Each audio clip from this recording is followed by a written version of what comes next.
First Lady of the Republic of South Africa present here this morning, and also patron of WDB Trust.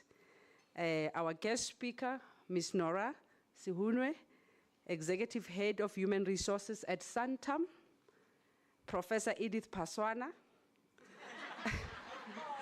Acting Executive Dean of the Thabo Mbeki African School for Public and International Affairs, Unisa, Dr. N. Letsibe, Trustee, WDB Trust, Prof. Kgorong, Deputy Executive Dean of the College of Accounting Sciences, and at Unisa, and the only man on the panel, Dr. Ntabele Mako, College Coordinator, Postgraduate Studies in the College of Economic and Management Sciences at Unisa, Ms. Nomonde Sky, our poet. I also want to acknowledge our sign language program director here, Ms. Sophie Mabaso.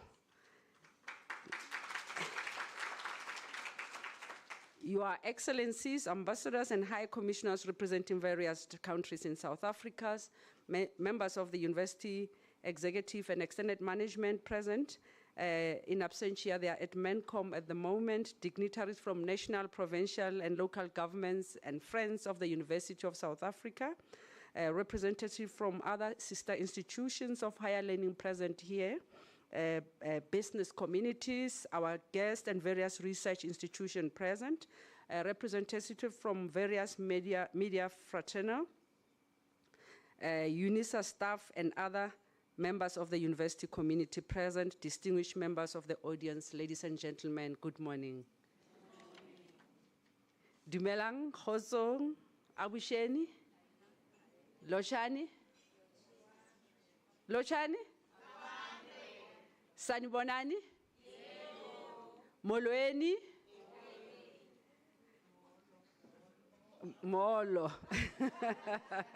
Yes, I also had to do something like that. The other day I was writing a message to someone and I said Molweni, and he said, no, I'm the only one. Why are you saying Molweni? I welcome you on this special occasion, the International Women's Day Roundtable. This year, 2025, marks the 50th anniversary since the United Nations declared the International Women's Year in 1975, at which IWD was commemorated by the UN for the first time. Can we clap our hands for that? 50 years. The year 2025 is also the 30th anniversary of the Beijing Declaration and Platform for Action, which is universally recognized as the world's most comprehensive visionary plan ever created to achieve the equal rights of all women and girls. In 1995, an important milestone was reached when 189 governments agreed to ratify the Beijing Platform of Action, which includes 12 areas of action called the 12 Critical Areas of Concern, which cover jobs and the economy, political participation, peace, the environment, ending violence against women, and many more. On the 8th of December 1995, the UN General Assembly, at its 86th meeting, plenary, number 5, adopted the resolution to endorse the Beijing Platform of Action. This groundbreaking development happened at the 4th World Conference on Women that took place in Beijing, China in 1995, which consolidated 5 decades of legal advances aimed at securing equality of women and men in law and practice. This was a significant event attended by more than 6,000 government delegates and 4,000 accredited NGO representatives. The theme for today is Accelerate Action, Financial Inclusion for Women in Township and Rural Areas. And I think this is very close to us, many of us in this room. The University of South Africa is hosting this International Women's Day 2025 Roundtable event, with our institutional partner, the Thabo Mbeki Foundation. Co-hosting this event with the Thabo Mbeki Foundation is a continuation of a strategic and mutually beneficial partnership that dates back to 2009, when we signed an MOU that said we shall collaborate on, amongst other programs, the annual Thabo Mbeki Africa Day lecture and the International Women's Day.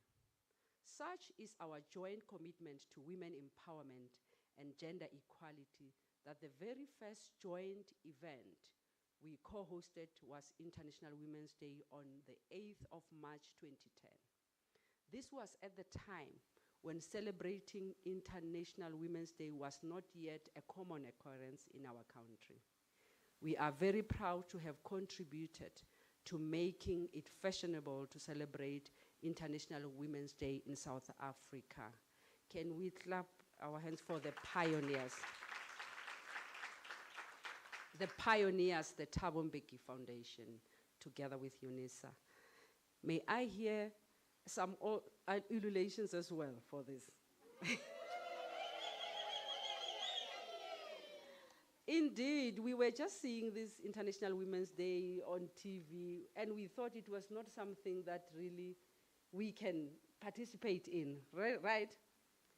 When we used to see people abroad, we thought it was an abroad thing. And the Thabo Mbeki Foundation brought it home, closer to us. And I think that is well for an applause, right? Yeah. There is something very special about today. We are hosting this IWD roundtable even before the month of March begins. Let it be known that in 2025, Unisa, the Thabo Mbeki Foundation, WIPHOLD, and the WDB Trust were the first to celebrate IWD. We salute and celebrate Mrs. Zanele Mbeki's vision and foresight in establishing the WB Trust and continue to be hands-on and ensuring it continues to succeed 33 years since its establishment. We need to celebrate her in her lifetime and give her flowers while she can still smell them.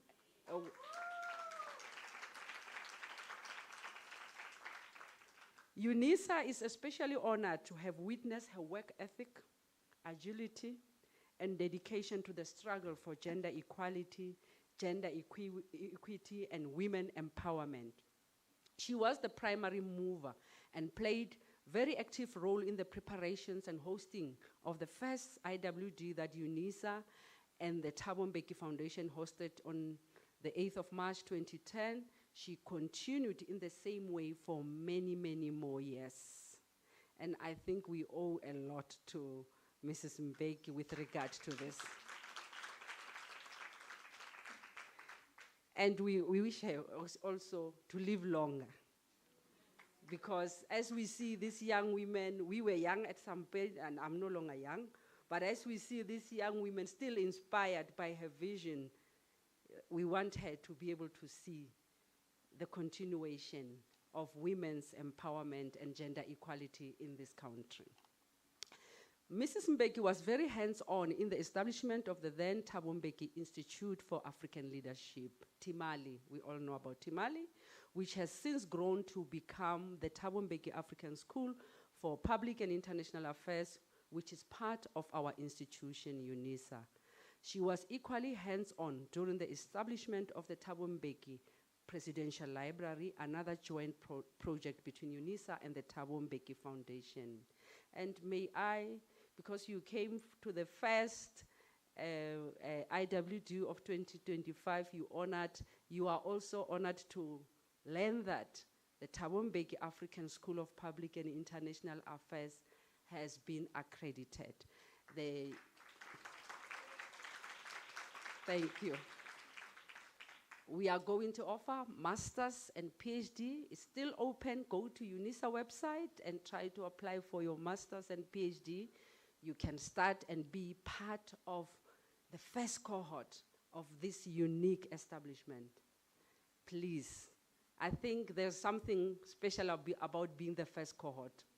I've been the first cohort of Ford Foundation in this country, and I know what it means. So please be the first cohort of the Thabo Mbeki School. At a national level, Mrs. Mbeki was instrumental in the establishment of the South African Women in Dialogue, SAWIT, which has led to the establishment of the continental program, the African Women in Dialogue. And I think many of you have seen on the social media, they went abuzz, dancing, celebrating AFWIT. And Mrs. Mbeki, we wish you even more years of great health. And wealth, yes. We are talking financial inclusion, eh? They say they're wishing you wealth as well. Another beautiful part of today is that we are co-hosting with other two organizations with whom we enjoy a warm and collaborate relationship, and I will start with WIPHOLD. It was a great honor to host the co-founder of WIPHOLD, Dr. Gloria Tomatu Serobe, in August 2024 when she delivered the keynote address for the Feroza Adams lecture in this very hall. The participants were moved by her vivid narration of Feroza Adams' contribution to the democracy that we enjoy today. Dr. Serobe invited us to imagine Feroza Adams in 2024 and what she would have thought of our democracy had she still been alive. Unisa is also proud to have hosted the WIPHOLD Brigalia Bam Chair in electoral democracy, the chair in electoral democracy in Africa from 2012 to 2017, which was a much needed vehicle for researching and exploring elections within Africa. A big hand for Mrs. Bam as well, Dr. Bam. We know, and she carried this job at our very first elections, and she was a woman. I'm just proud about that. Before anything, before we can even check the legacy, the bravery to stand up and raise your hand and be able to do this work as a woman at a time when none of us knew what elections were. We have never even participated. We didn't know anything. I think this is also something to celebrate. It played a critical role in South Africa's evolving democratization and Africa's election. I mean, the IEC, you'll remember. We are deeply grateful for the financial contribution of WIPHOLD to the IWD celebration today, as well as the event to be hosted by the Thabo Mbeki Foundation on the Saturday of 8 March 2025. We hope to see all of you there. This year is 50, you can imagine, it's 50 years of celebration of this day. And therefore, it's not going to be like any other. And I'm hoping to see you there as well. I also wish to acknowledge another co-host of our event today from the WDB Trust. We are honored that Dr. N. Letsebe, a trustee, is one of the panelists today. This is an intergenerational panel. You will see when it comes up here. Nuggets, in the holding room, I have already picked 1, 2, 3 things about financial inclusion and what the WDB Trust has done in this country. Amazing, amazing. And I said to her, please share this with the crowd. Share this, because people don't know. Maybe they don't know, they have not heard that WDB is the one that has been helping, empowering women financially. Many of you present today may not know much about the WDB Trust. Dr. Letsebe, please forgive me for stealing your thunder by informing this beautiful participant a little bit about the WDB Trust. Established in 1992, the WDB Trust has from its inception been about ensuring financial inclusion of women, more specifically rural women. WDB Trust has pioneered the system of developmental microfinance in South Africa and has supported several developmental finance institutions to thrive despite the lack of supportive policy framework. A big hand for that. A big hand for that. It was not even fashionable. I'm stealing your words about fashionable, Dr. Tom, because it was not even fashionable at the time, especially rural women. And that's why sometimes it's important as we study, as we investigate, to look at our positionality. Because if these women did not know the experience of women in the rural areas, they would not have brought this kind of thinking. Think of this being done by anyone who has no clue what rural life is like or what township life is like.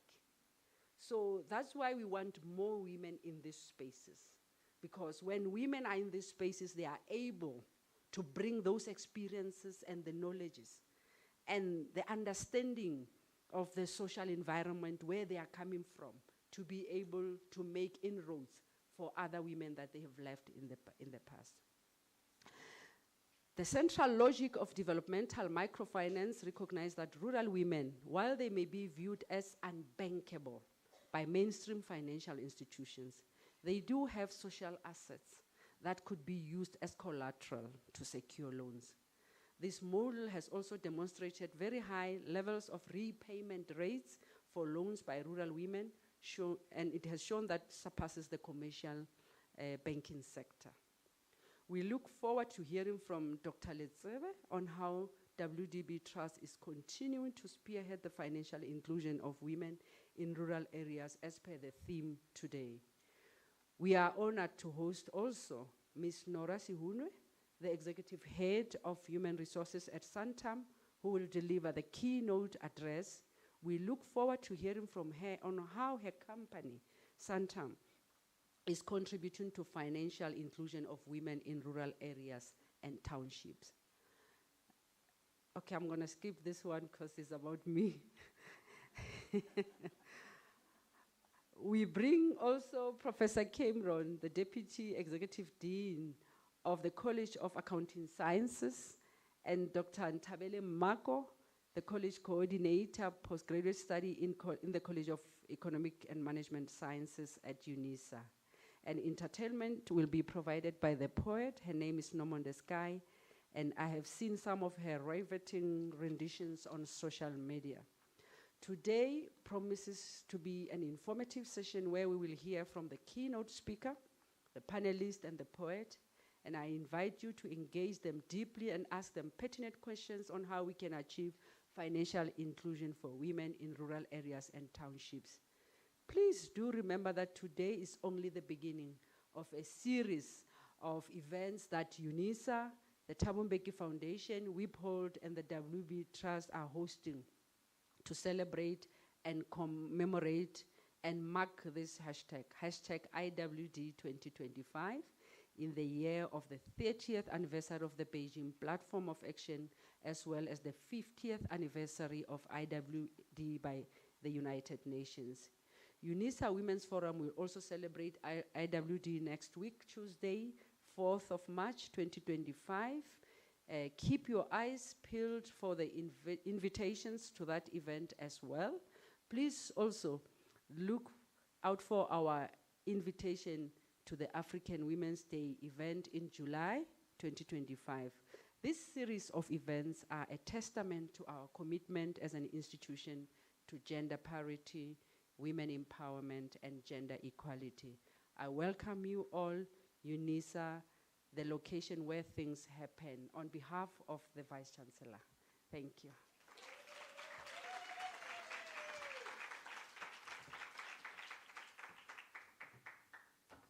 Thank you, Prof. Paswana. You heard Akerebahaiso, the place, the location where things happen. Aha.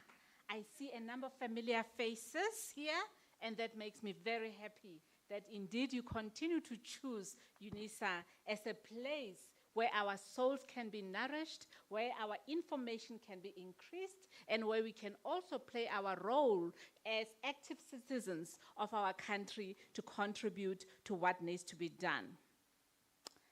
The poet, Nomonde Sky. Hey! Do you want to come or ravaze? Do you want to ravaz? Please come through. May we hear from Nomonde Sky. She comes very highly rated.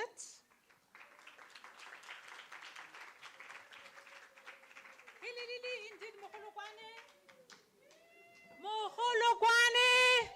Moholokwane.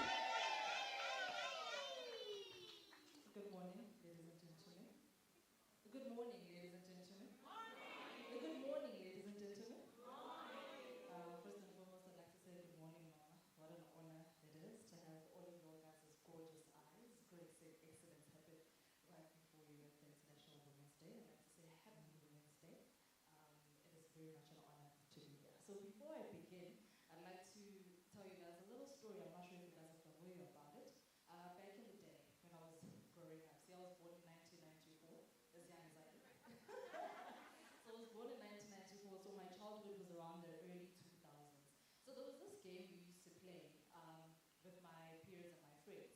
It was called Stay Shoe Touched by Me. So basically what it is that we pinky promise, and if your fingers are not found crossed, you would have to stay still. So if my fingers are not found crossed, I'd have to stay still. But this is where I beg to differ with the gay. Today I'm asking that your fingers not be crossed. Today I'm asking that your hands be free. Today I'm asking that you be still. If there's anyone that's got issues with motion, please be still. Be still. Look at you. You're complaining to your neighbors about how you don't have much food. Look at you. In your mouth there is a sorrow that reaches out to speak for you. Be still. You have already explained to your enemies how the weapons formed against you are prospering, and so they are happily plotting war against you, but I ask that you be still. That's how you move like the dangerous sea. It's how you are angry. How do you think your God must feel when I ask of you that you be still? Wait upon the promises that were made, spoken over your life. I'm asking that you be still. I'm hearing a loudness in your mind. It is impossible for you to keep in tune with the perfect thoughts that will align you with your perfection. I'm asking that you be still. There is a complaining in your heart that is asking to attack the sweetness that lives within it. I'm asking that you be still. Your hands, as a woman, were never trained to hold nothing. If you're not holding anger, you're holding fear. If you're not holding children, you are holding resentment. If you're not holding a knife by its sharpest point, you are holding the prayers your grandmother had given to you. But I'm asking that you be still.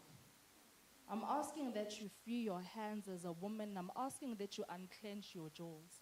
I'm asking that you let your shoulders relax. I'm asking that you straighten your back. I'm asking that you be aware that this is the moment where you get to relax. I'm asking that you be still. As women, we are taught to walk, if not run, if not fly. As women, we are taught to speak, if not sing, if not pray. But when do we get to be still? I am reminded of Unomalang, a woman in the rural areas.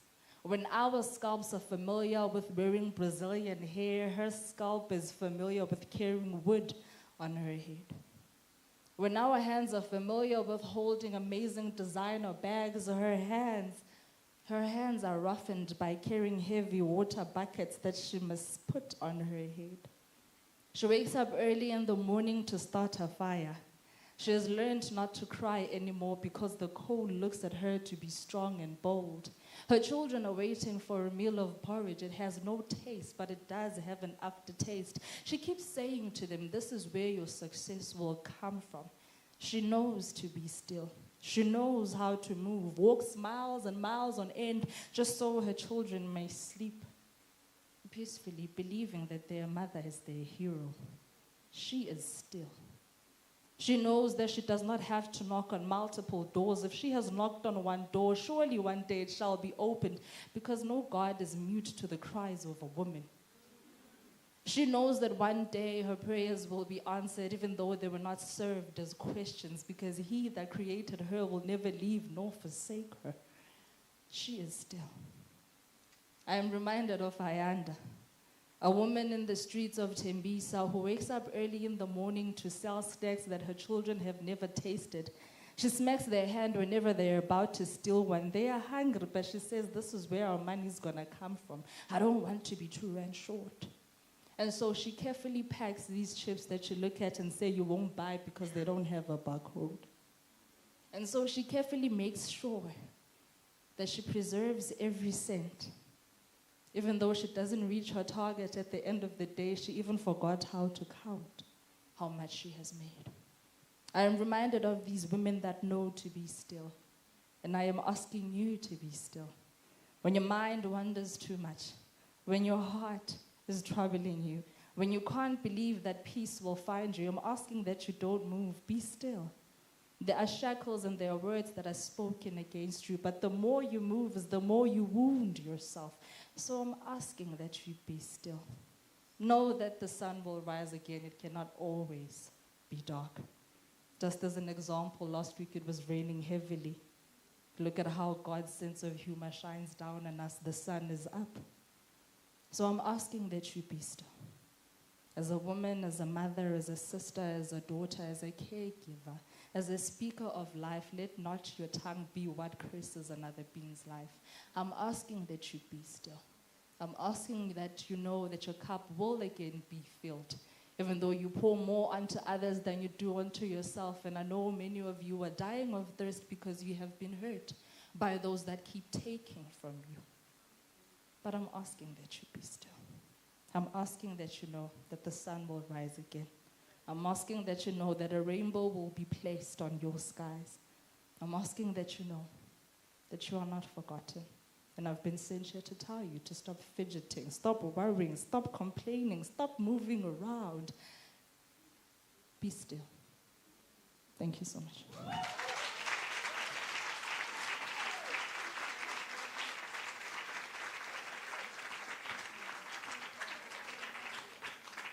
Wow, wow, wow. Let's give her another round. Yes.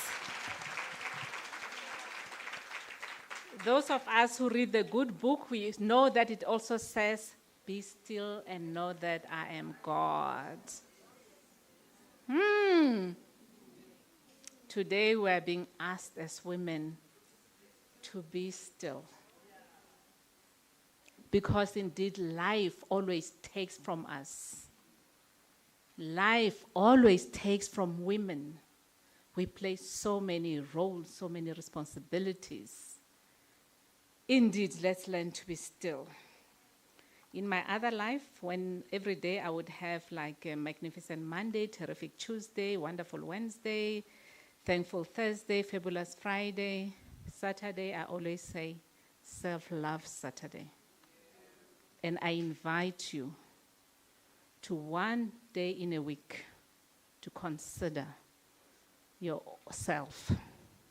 Give yourself love as a woman. Sit still. Thank you, Nomonde. Thank you so much. Yo. As we now move to a powerhouse, I'm looking for her. I'm looking for Pindile Ndlovu. My eyes are looking for her. From the Thabo Mbeki Foundation. The woman who gets stuff done. The stuff that gets done. You know what they say? Ask a man, ask somebody to speak, a man will speak. Ask somebody to do something, a woman will do. This is the woman who gets stuff done. Ladies and gentlemen. Thank you so much.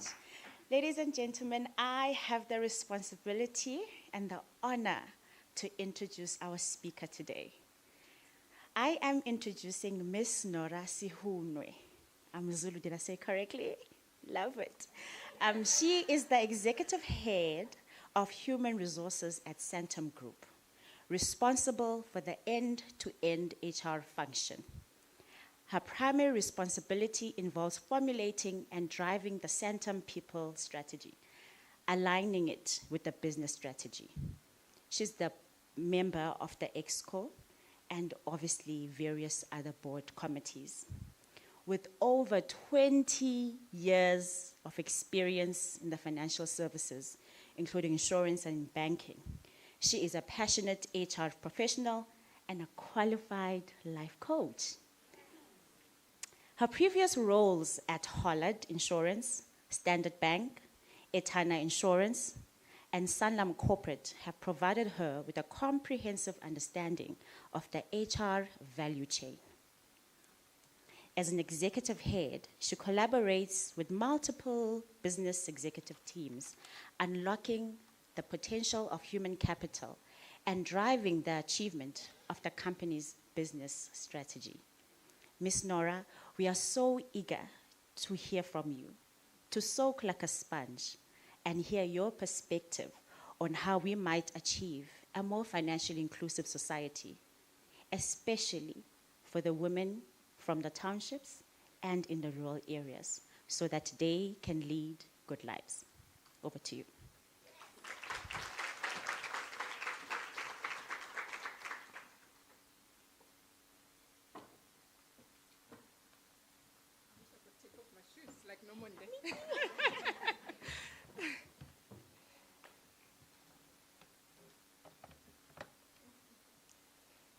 Ladies and gentlemen, allow me to please greet you in my mother tongue. Dumelang, bagaetsho. It is such an honor. Very humbled to be here this morning. Mama Mbeki, an honor to be around you. I think sometimes we underestimate the importance of being around women that came before us and that laid the path for us. Nomanda asked us to be still. I think we didn't soak in that because as women, we hear the message and we quickly run. So I just want for a minute to soak in it and for each and every one of us individually to ask ourselves what that means. What is that noise in your head, in your heart, that you need to silence for a minute? The noise that, if it gets silenced, it will allow you to look at the possibilities. I don't come this morning, ladies and gentlemen, with solutions, but I come with eagerness to hear, to listen, to understand in terms of what are some of the challenges. And when Dr. Maureen Tong approached me, like any black woman, you don't feel like you are worthy of taking the call. But because my passion is about, how do I make sure that some of the challenges that I faced, that women that come behind me do not have to face that. The topic today is about financial inclusion of women, especially in townships and rural areas. But I think when we listen to the topic today, we must realize that we are the women from township and rural areas.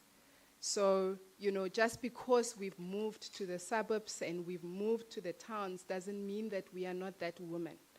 So we are solving for ourselves. We are solving for some of the challenges because some of us, I come from a small mining town in Carltonville, and I also have family in Rustenburg in a village in Mabiskra. So when I go back home, some of these challenges that we talk about, I see those challenges, they arrive. We talk about progress that we have seen. That progress, ladies and gentlemen, does not exist in some of these communities. And I think it is important that we acknowledge that in order for us to progress. Because sometimes we look at what has happened in the cities, in the suburbs. Nomonde spoke about we hold our designer bags and we wear our Brazilian hairs. There are still women, ladies and gentlemen, in the villages that still hold wood on their head on a daily basis. So I thought, let me just position it that we are not solving for somebody out there, we're solving for ourselves. The journey towards financial independence, empowerment, and ultimately freedom is not just a personal one for any woman, but collective strides towards more equitable and prosperous nation. There is a well-known proverb that most of us know, and it says, give a man a fish and you feed him for a day. I don't know why it was talking about men, but give a woman a fish and you feed them for a day. But if you teach them how to fish, you feed them for a lifetime. And that, for me, is what financial inclusion is about. It is about teaching women to fish in order to feed the nation. Because mothers and sisters and women out there, most of the time, when they want financial inclusion, is not for personal gain. We want it for our kids. We want it for our sisters and brothers. We want it for our parents. We want it for our cousins. Most of the time, it's never for selfish reasons. And Dr. Maureen spoke about self-care and self-love, and I think maybe one day we'll talk about that because it is important for us to remember as women that we need to also pour into our own cups. Because every time when you get bread, you don't eat first as a mother. We never eat first. You always feed somebody else. And we need to also then remember that when you empower a woman, you are empowering the entire community. Many people may ask, why in 2025 are we still having a conversation about accelerating access for women and advocating for gender parity? One will expect that after 30 years of democracy, that this gap will have improved, if not completely closed. However, reality, ladies and gentlemen, is that many of the challenges faced by women prior to a democratic change in 1994, and some of us are privileged because we never lived during those times, but some of those challenges continue to impact women today. We still have many women that have no voice or just simply continue to suffer in silence. Studies have shown that at the current rate of progress, achieving full gender parity will take approximately 134 years, reaching into the year 2158. Now I ask you to look around the table and ask yourself, who in 2158 will still be around? None of us will be here. So we are solving a problem that we are not necessarily going to benefit from. But it's about making sure that we are solving for the generations that are coming behind us. This statistic, therefore, underscores the urgency to intensify efforts towards gender equality. Our own journey has taught us that the voices of women are powerful and can never be silenced. As women, it remains our responsibility to continue to write new chapters in our history and to challenge outdated views and to smash the glass ceilings as we are trying to do in a corporate world. It's still tough in the corporate world to be sitting around a board table that is still full of men. To get your voice as a woman, you are challenged because if you are too loud, you are seen as aggressive. Therefore, it's about how in your own sensitivity and in your own humanity as a woman that you still get your voice across without necessarily trying to be like your male counterparts. Because that's where sometimes we get it wrong, ladies and gentlemen. We wear a black suit, you walk into the boardroom and you want to speak like the guys. But the problem is that when you start speaking like them, then they don't recognize you. And we then become labeled as angry women. Those that are in the corporate world would have heard that notion. So for me, since 1994, women have assumed leadership roles in all sectors of society. We have seen women coming up the ranks. But more work still remains in closing the gender gap and ensuring women take their rightful place in all sectors of society, especially in townships and rural communities. Our society is not only in corporate. Our society, there are women in township and women in rural areas that we need to make sure that that gender gap still gets closed. I believe, Dr. Maureen, that the theme today is Accelerate Action, which emphasizes the need for swift, decisive steps to overcome systemic barriers and biases that women face in all spheres of life.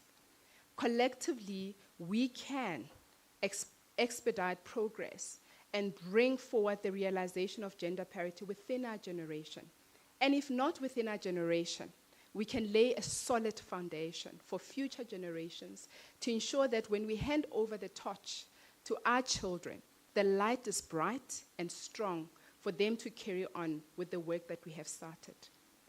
Financial inclusion, ladies and gentlemen, is the key driver of economic empowerment for women in South Africa. It provides individuals with access to essential financial services, such as savings accounts, credit, insurance, and investment opportunities.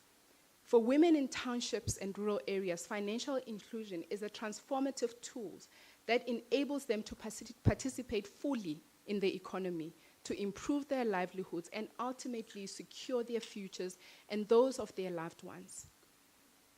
And like I said, while progress has been made, many women still face barriers to accessing financial services. And these are the conversations that we have within Santam to say, how do we make sure that we are opening up access to these financial services? Because if we don't do that, we are limiting these women's ability to start businesses, to build wealth, and gain economic independence. And some of the challenges that we've seen in the work that we do is that there is limited access to formal banking. So we speak about the unbanked or the underbanked market that sits in the township and in the rural areas. There's a lot of women that still rely on stokvels. I am part of a stokvel. I think we've just made them a little bit sophisticated, but stokvels are still a real financial vehicle that women use.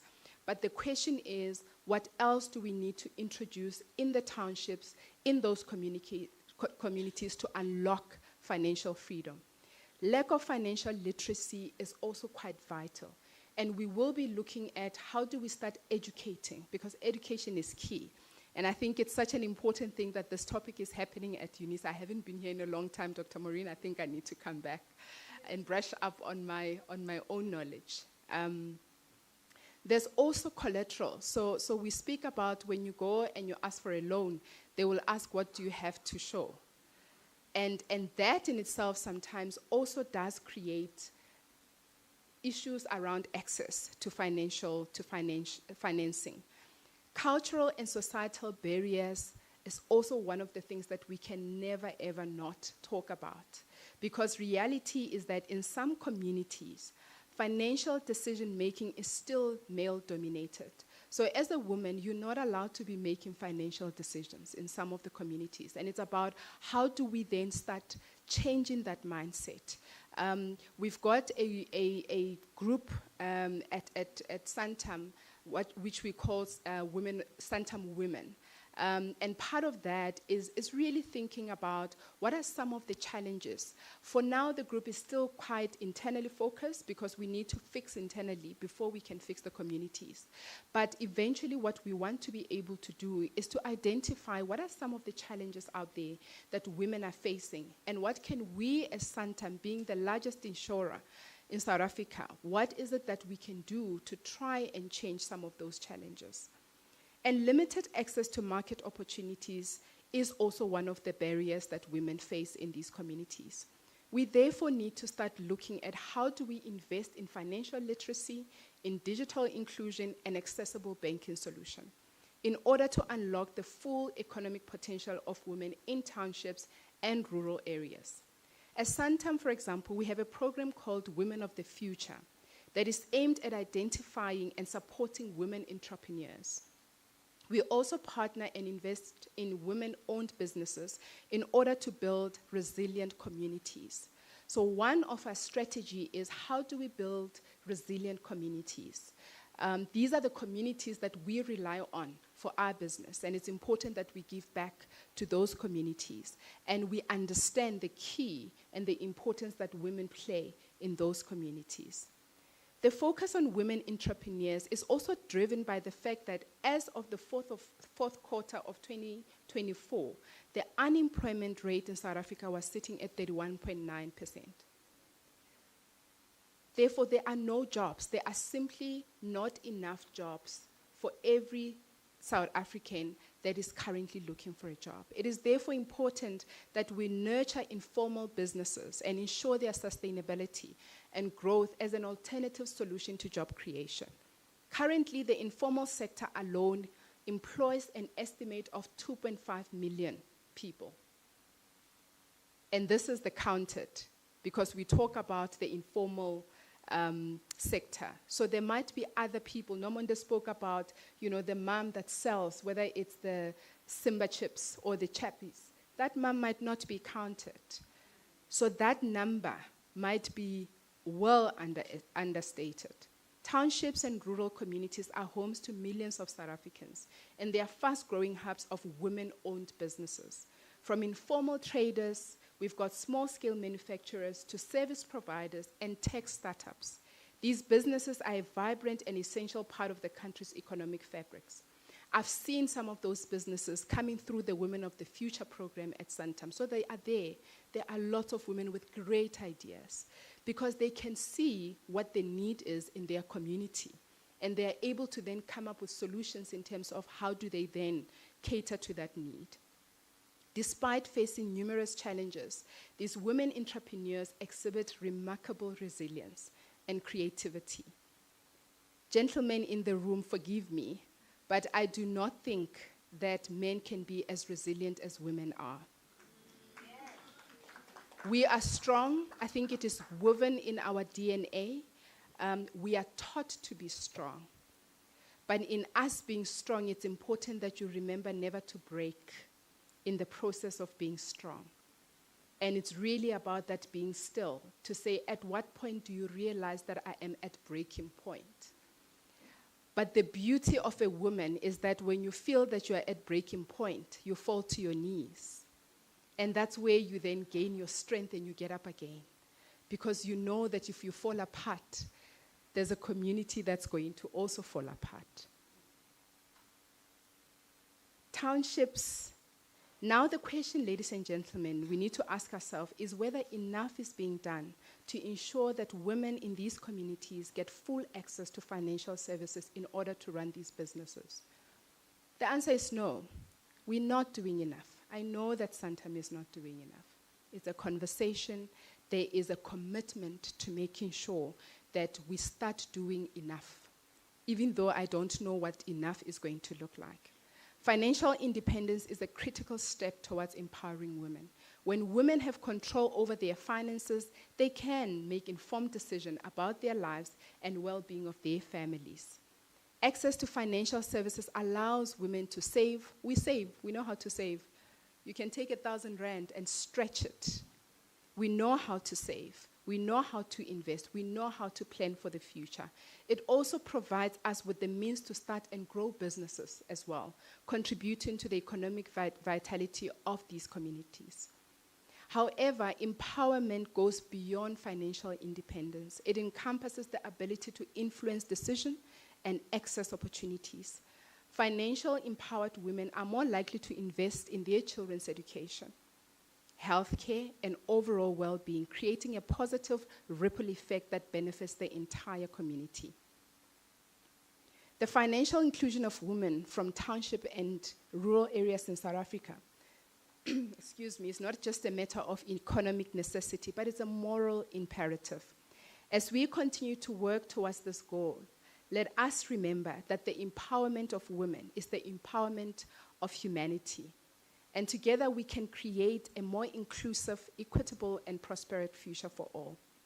My message to all the incredible women entrepreneurs, those that are in the room today and those that are out there, is to remember that the path to success is never a straight line.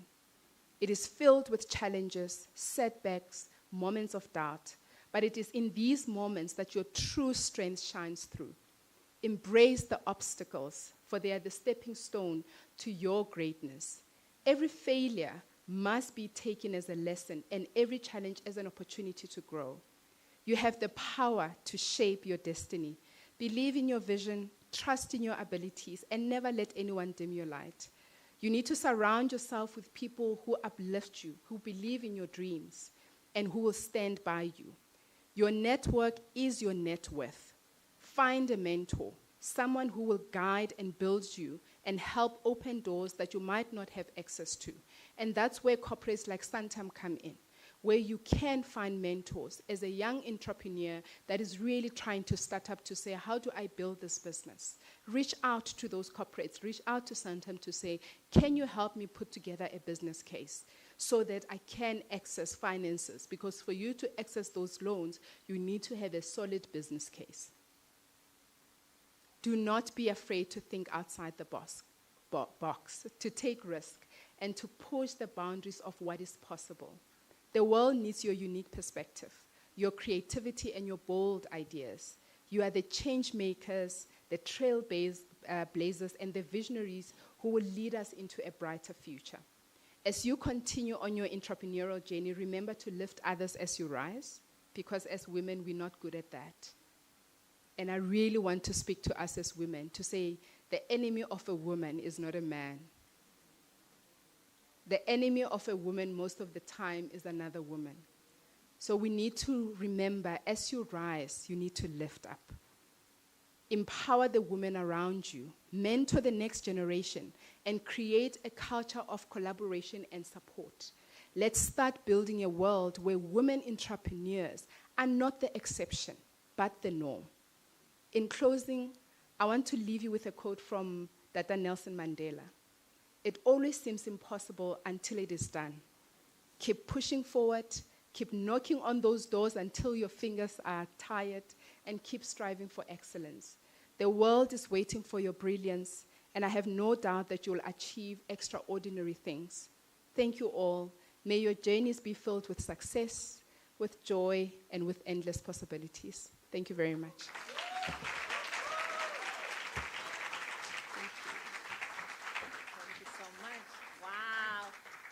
thank you for those words of brilliance. Le like the business case. Do you have it? Sometime is waiting. Sometime is waiting. She's promising that you bring it, they will look at it, and they will talk you through it, and you shall get the manchuras again. Let me acknowledge after the fact, I've seen Maria enter the room. Maria Pierha, CEO of WDV Trust. I did see her, I acknowledged her earlier. I know she's here. There she is. And she needs no introduction. We know her well. Let me acknowledge Professor Mbata. She's here as well. Prof. Mbata. And the Unisa Women's Forum are in the room, in the house. They shall be hosting us next week, Tuesday. So yeah, look out for invitations as well. Next week we'll be moving into the area of international law. We'll be talking about the ICC. Trump is busy sanctioning members of the ICC, doing all types of things. We're going to bring a woman former judge of the International Criminal Court. Come here and listen to the wisdom of how the international legal system can be used to protect rights of women and children. Yeah. So that shall be next week. Words of wisdom, we thank you again. Menora Sihunwe from Santam. We are now getting ready to move to our panel discussion. I would love to hand over to my sister. You know, me and Prof. Paswana, we have a long history, eh? We have both worked at the Thabo Mbeki African Leadership Institute. She did at the time, now she's at the school, she's the acting head of the school, and she continues to do all the beautiful things that she does. And I really love that whenever I have a request, whenever I have a request, she quickly accepts because we enjoy this beautiful sisterhood. Professor Paswana will come to the podium and she will invite the panelists, Dr. Litsebe, Professor Cameron, and Dr. Mbako. I'd like to hand over to you, my dear sister. Thank you. Please go for it.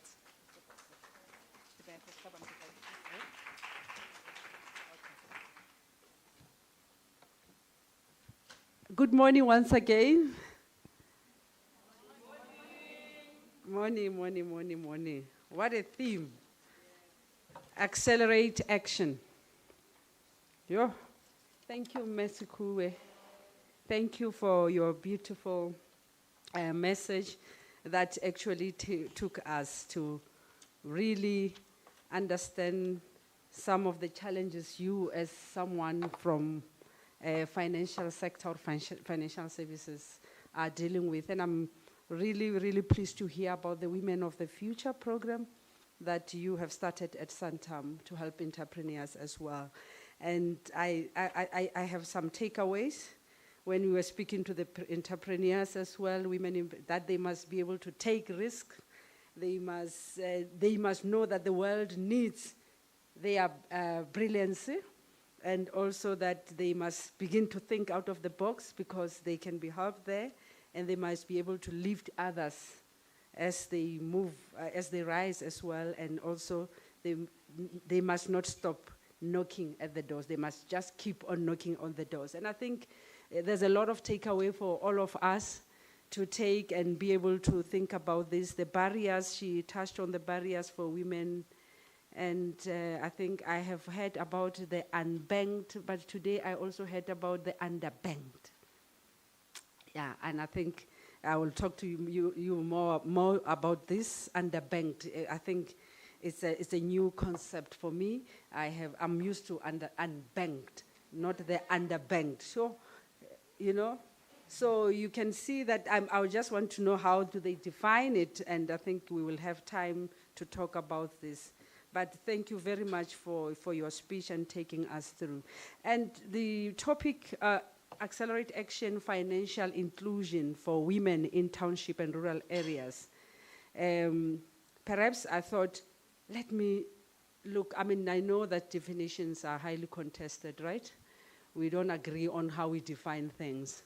But as there's one that came close to my heart around financial inclusion, and is by Kumson et al. It's a 2020 publication, and she says financial inclusion is typically defined as access to and use of financial services, such as bank accounts, credit, and insurance that are required for economic participation.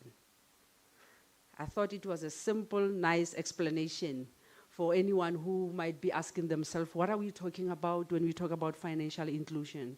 And efforts, in financial inclusion, efforts are critical in situations where specific groups, such as underprivileged communities, like the ones we are talking about today, the township and rural areas face barriers to accessing financial services. Even as financial inclusion efforts grow, financial exclusion remains a risk, particularly in areas where structural inequalities, such as the credit score systems and property valuations, perpetuate unequal access based on race or on socioeconomic status. So inclusive financial education and policies are necessary to ensure that financial literacy programs truly reach undeserved or underserved communities, providing not only knowledge, but also the resources and tools to apply it effectively. And I think that's what you were talking about, that not only the knowledge is important, but also the resources that financial institutions can provide. So financial literacy, therefore, and inclusion are mutually reinforcing, because you need literacy to be able to do that. And access to financial resources can empower people, but only if they have the skills and knowledge to use them as well, as we can see. And today we are very privileged to have people who will take us through this. Experts in practice and also experts in theory. So the team is well packaged in terms of theoretical understanding. You know, people like Prof. Kgorong, they are busy with the theoretical understanding of this financial inclusion. But we have people who have done it practically, with Dr. N, and they will be able to unpack, what Dr. Mako, they are doing it theoretical. So, but we will be able to sit down and talk to this esteemed panel that we have this morning. And our first panelist is Ntabele Mako, who completed her PhD in Management Studies with specialization in entrepreneurship at the University of South Africa. In her thesis, she focused on the role of the Johannesburg Stock Exchange as a platform for growth and sustainability for high growth potential SMEs. Her other qualifications include an MCom in Business Management from Unisa, Bachelor of Commerce Honors, as well as Bachelor of Commerce degree in Communication Management from the University of Pretoria.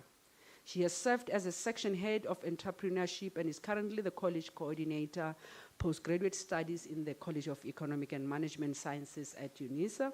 She has facilitated various entrepreneurship programs, including Unisa's flagship community engagement program, Chance to Advance, and is Unisa's representative in entrepreneurship development in higher education with Universities South Africa. We have a consortium of universities called Universities South Africa, not University of South Africa. She formed part of Unisa's entrepreneurship mentorship program with the Automotive Industry Development Center.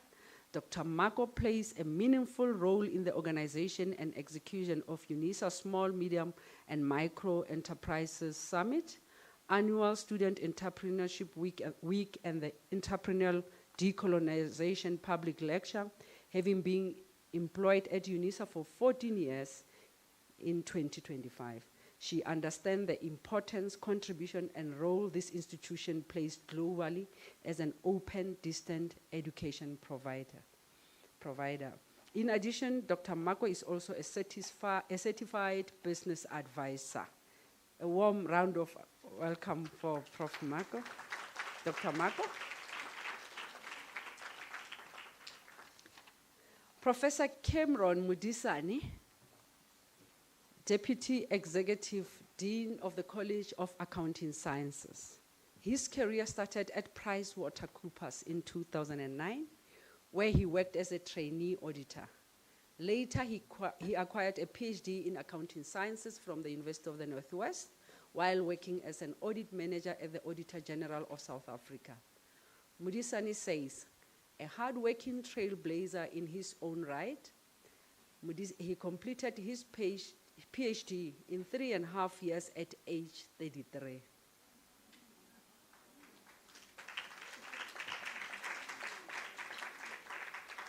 You know, 3.5 years, the PhD, if you finish PhD in 3.5 years, you are something else. You are on the spectrum. In 3 years, yeah? Wow. Because that's the normal time to complete a PhD, and many of us goes. Mine was done in 4 years. Well done, Professor Kgorong. In 2020, he was appointed as a professor at Unisa. Shortly after his appointment, Mudisani became a media magnate and is often invited to share expert insights on platforms like ENCA News, SABC, and more. His illustrious career includes being a board director and treasurer for the Information Systems Audit and Control Association, ISACA SA. He is also currently the chairperson of the Finance, Risk and Audit Committee of Oxfam, South Africa's board, and the Treasurer Generals of the South African Association of PhDs. Furthermore, he is a social activist who is passionate about education and works with several non-profit organizations. Mudisani is a member of the Chartered Institute of Business Accountants, SIBA, the Institute of Directors Southern Africa, the Institute of Internal Auditors South Africa, the Association for the Advancement of Black Accountants Southern Africa, ABASA, and the Information System Audit and Control Association. A warm round of applause for Professor Kgorong. Our last panelist is none other than our legend, our own mother. Of course, she has been introduced before, but I have to introduce her. She did not even want to give us the biography. You can imagine, we will not even get into the space of talking about, of having our own discussion here, because it's a long one. Our trailblazers, our pioneer, our trustee of the WDB Trust. These are the women on whose shoulders we stand, our pillars. Dr. N. Letsebe. A warm round of applause.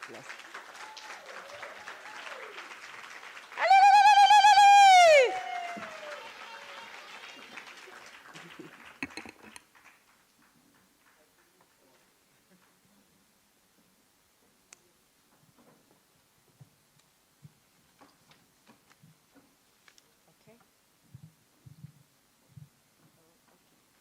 I don't know, should I sit down? Yeah.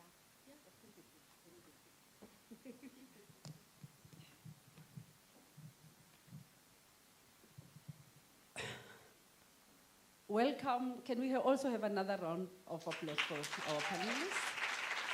And I'm formally thanking you for agreeing to be on this panel this morning. And as we can see, we are talking about financial literacy, financial inclusion, and which somehow also is about that we need to make sure that our women and young and in rural areas and townships are also included in the formal system. And I think this topic, when I looked at it, it sits within the thesis of President Thabo Mbeki of the two economies in South Africa. I'm sure we are all familiar. You are in the financial sectors, and I know many have written about it, many debated around it, and they tried to understand, but we knew. There's a certain section of our society which did not understand what the true economist thesis was about and went to critique it. But for us who are coming from rural areas and townships, we know that it's a reality, right? I know that some of the critique around it was that it overlooks structural changes, as people do that, and also that there's little policy exists also to help unemployed, the informal in our areas. But at this point in time, I want to give you time to introduce and also share your initial notes. Maybe let me start with Dr. Letsebe here, and as you insert your talk. Okay. All right, thank you very much. I am very enthused to see this young generation. It feels really good to see young people and who are very keen on education and really moved, by the environment within which they actually operate. I said earlier on, while we were in the holding room, that I was on the council, Unisa council, when this building, Kgorong, was actually being planned and discussed. It was during Professor Bani Kijani and Professor Matadi's time. I was on the council at the time. So it feels very, very good to see you all in here, and in particular, yes. Very briefly, I'm a social worker, like Mrs. Mbeki is. I hold a PhD in social work, and I taught it. I acquired my PhD at Wits, and I lectured at Wits for some time. Incidentally, Mrs. Mbeki also was a Wits graduate in social work. And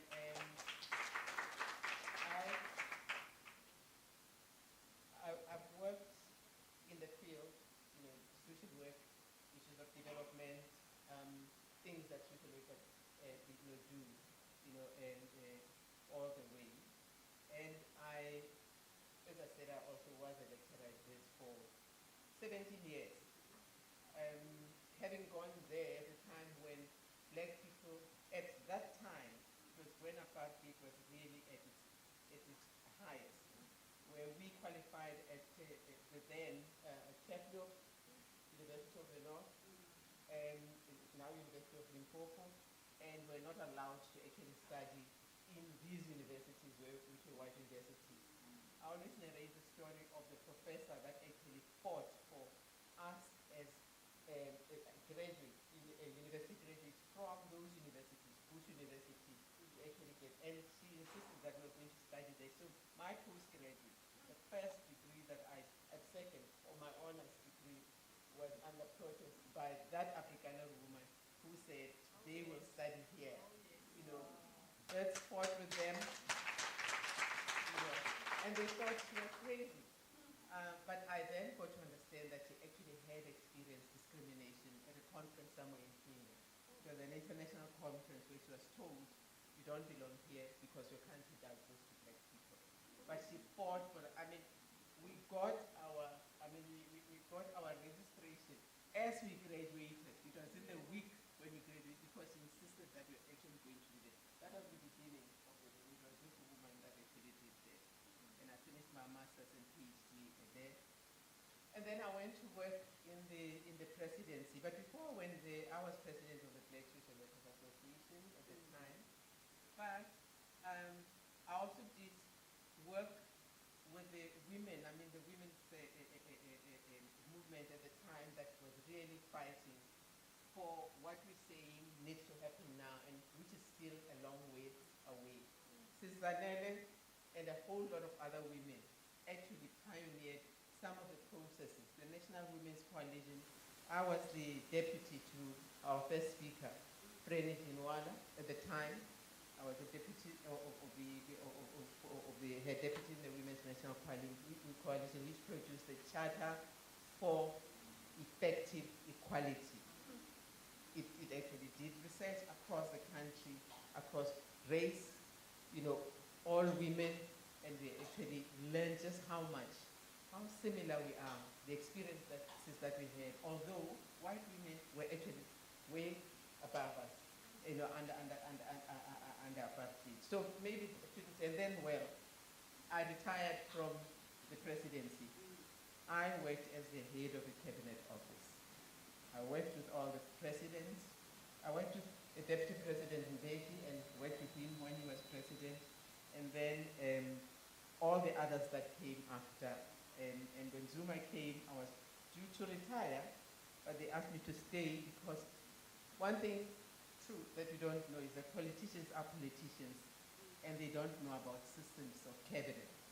So I was requested to stay because I had to do orientation for the ministers and the like. And so I know all the secrets. When you talk secrets, it was my office. It was my office that actually did it. So I retired from there, but I continue working, and I've had the pleasure of working with Susanelle. Phew, I don't know where to start, because it was after 1990 when she also started, the development, the women's programs. And I was among the first who served on one of the committees then, way back then. I mean, she came with experience, which she shared with us, and she had this vision that things had to be done and changed, for women. And when I talk about the Women's Coalition, I'm talking about all these women's things. When they talk about the DRC, I always think about the women of the DRC and how Mrs. Mbeki actually engineered, the meeting of women here in South Africa when their husbands were meeting and not getting anything going. And she said, we shall call the women to come and, to engage with them. Yeah. And those women made decisions that, and I'm just sitting and thinking, shoot, are we back to where we were at the time? Because Mrs. Mbeki had actually, so she asked me to come and speak because I had been in the women's movement with the Women's National Coalition. So the battle for equality is ongoing, and it is actually, continuing. So what I want to say is that, do you want me to speak about this? Let me just go ahead and, okay, I'll just yeah, okay, fine. The focus of the Women's Development Banking, and it's about banking on women, has been on poverty eradication with a special focus on women at the face of poverty. Okay, and it's been like that. When they talk about the principle of the United Nations, which says the sustainable development goals, leaving no one behind, I think about the work that Susanelle started way back, that we actually, right from there, engineered and really got us to think about talking about poverty and thinking about strategies to deal with poverty, to ensure that women get included. So that the aspiration and the vision of the Women's Development Banking has always been part of the national effort, which is expressed in the programs that are run in the Women's Development Foundation and Trust. That we have programs such as the Zenzele program, development program. We have a training academy. We have microfinance, and we also have AFWID and many other things that Susanelle has actually engineered, which go in the direction of ensuring that women are included. And those programs actually are located in rural areas. When I first started working, I mean, at this level of being on a board, on the board, we went into deep rural Venda, and this is deep rural KZN, deep rural Limpopo, to see what was actually going on there, because that is where you will find those people who don't even know that there are resources, that they could access, but they need somebody to say, you actually qualify for this. And if you don't, what is it that we can actually do to capacitate you? So those programs actually do that in those rural areas.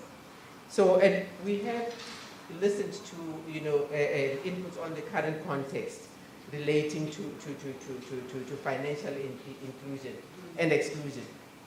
I just want to, I'll just list them because that's what I prepared. You know, the importance, I mean, the barriers that banks bring to bear on women. Banks are risk averse. And if you look at the work that is being done in microfinance as per the WDB Trust, you actually need to have an appetite for risk. And the traditional models are based, as we said earlier on, it's collateral, they need a credit history, they need formal employment, they need those kinds of papers, which excludes women. I may as well say at this point that under apartheid, black women, well, women, but in particular black women, were not allowed, they were not owners of anything. The houses that we lived in, if you were married, you were not an owner. It was your husband. If your husband died, it would be your eldest son, not you as the mother to that child. You couldn't own a bank or open a bank account on your own. You couldn't go and purchase furniture without your husband's permission. So it's all those things that you don't know, which we lived through. I laughed when my friend was saying, hey, you remember, I had this discussion with my husband and I wanted to buy, and he kept on saying, no, I don't know what it was that she wanted to buy. No. So she decided she's going to the store in Pretoria. She goes there and she says to this lady, who happened to be a white lady, she says, I want to buy so-and-so. And please don't ask me about my husband, because I'm a qualified teacher and I can purchase these things myself. And the lady said, we'll make a plan. And the two of them made a plan. They didn't write that she was Mrs., whatever the surname was, they just said she was Ms. and she's a qualified, and she bought those things. Her husband was surprised where the things came, and he said, how did you get this? Because this was their privilege, not us. So that's how things were. Now, the challenges in traditional lending models indeed include the collateral-based lending, right? Which require assets for which we didn't own and which women generally just don't own.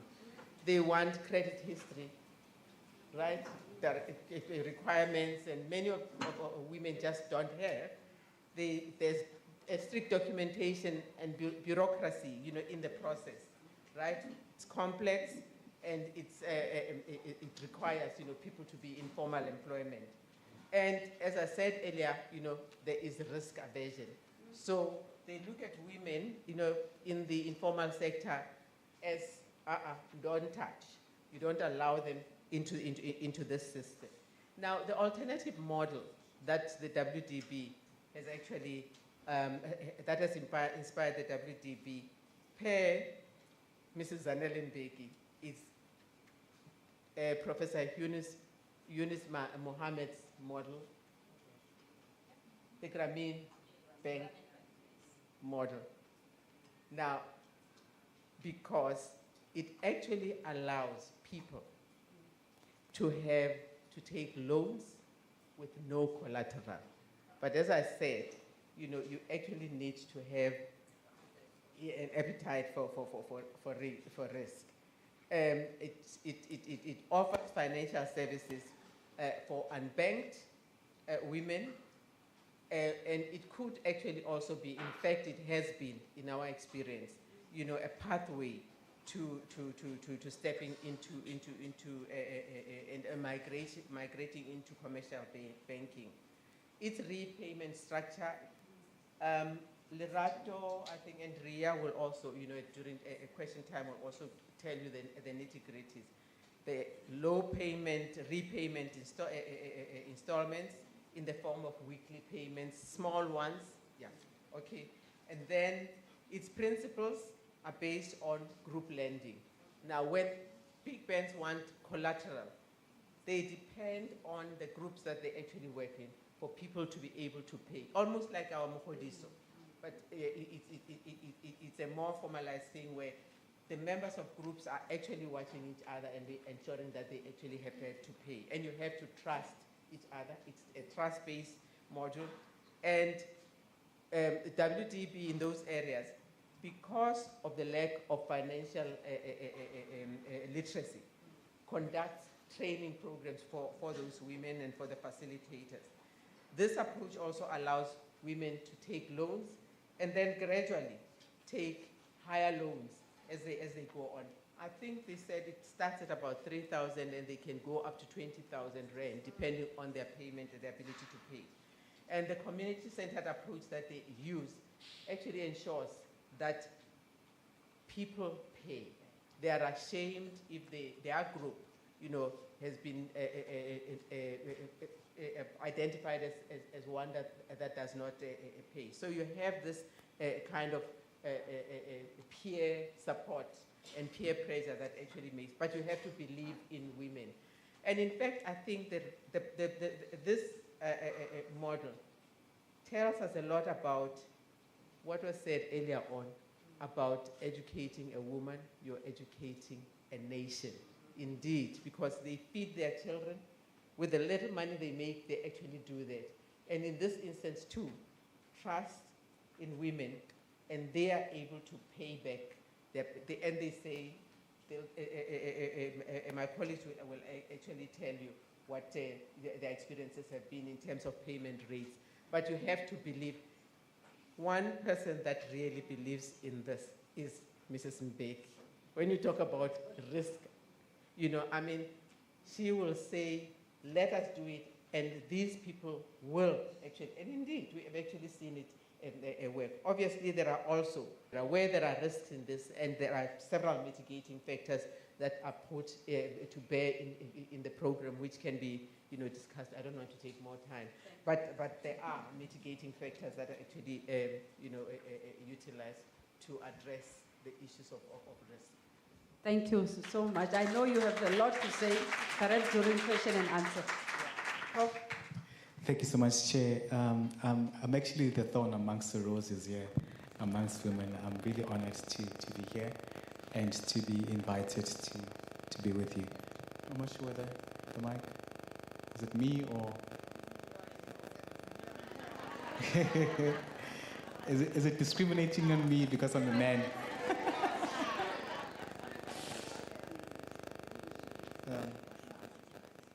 Just want to, before I start, maybe one, two, one, two. Okay, 1, 2, 1, 2. Okay, I think it's fine now. Is it fine? Can you hear me? Yes. Okay, before I start, I think I want to talk a little bit about my mother.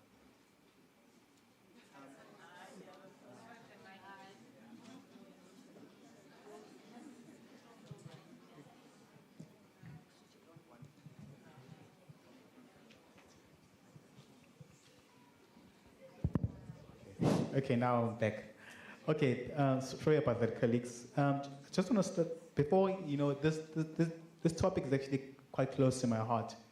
And I just want to talk a little bit about my mother. I remember when I was growing up in primary school and high school, okay, I lived with my mom and my dad and my siblings.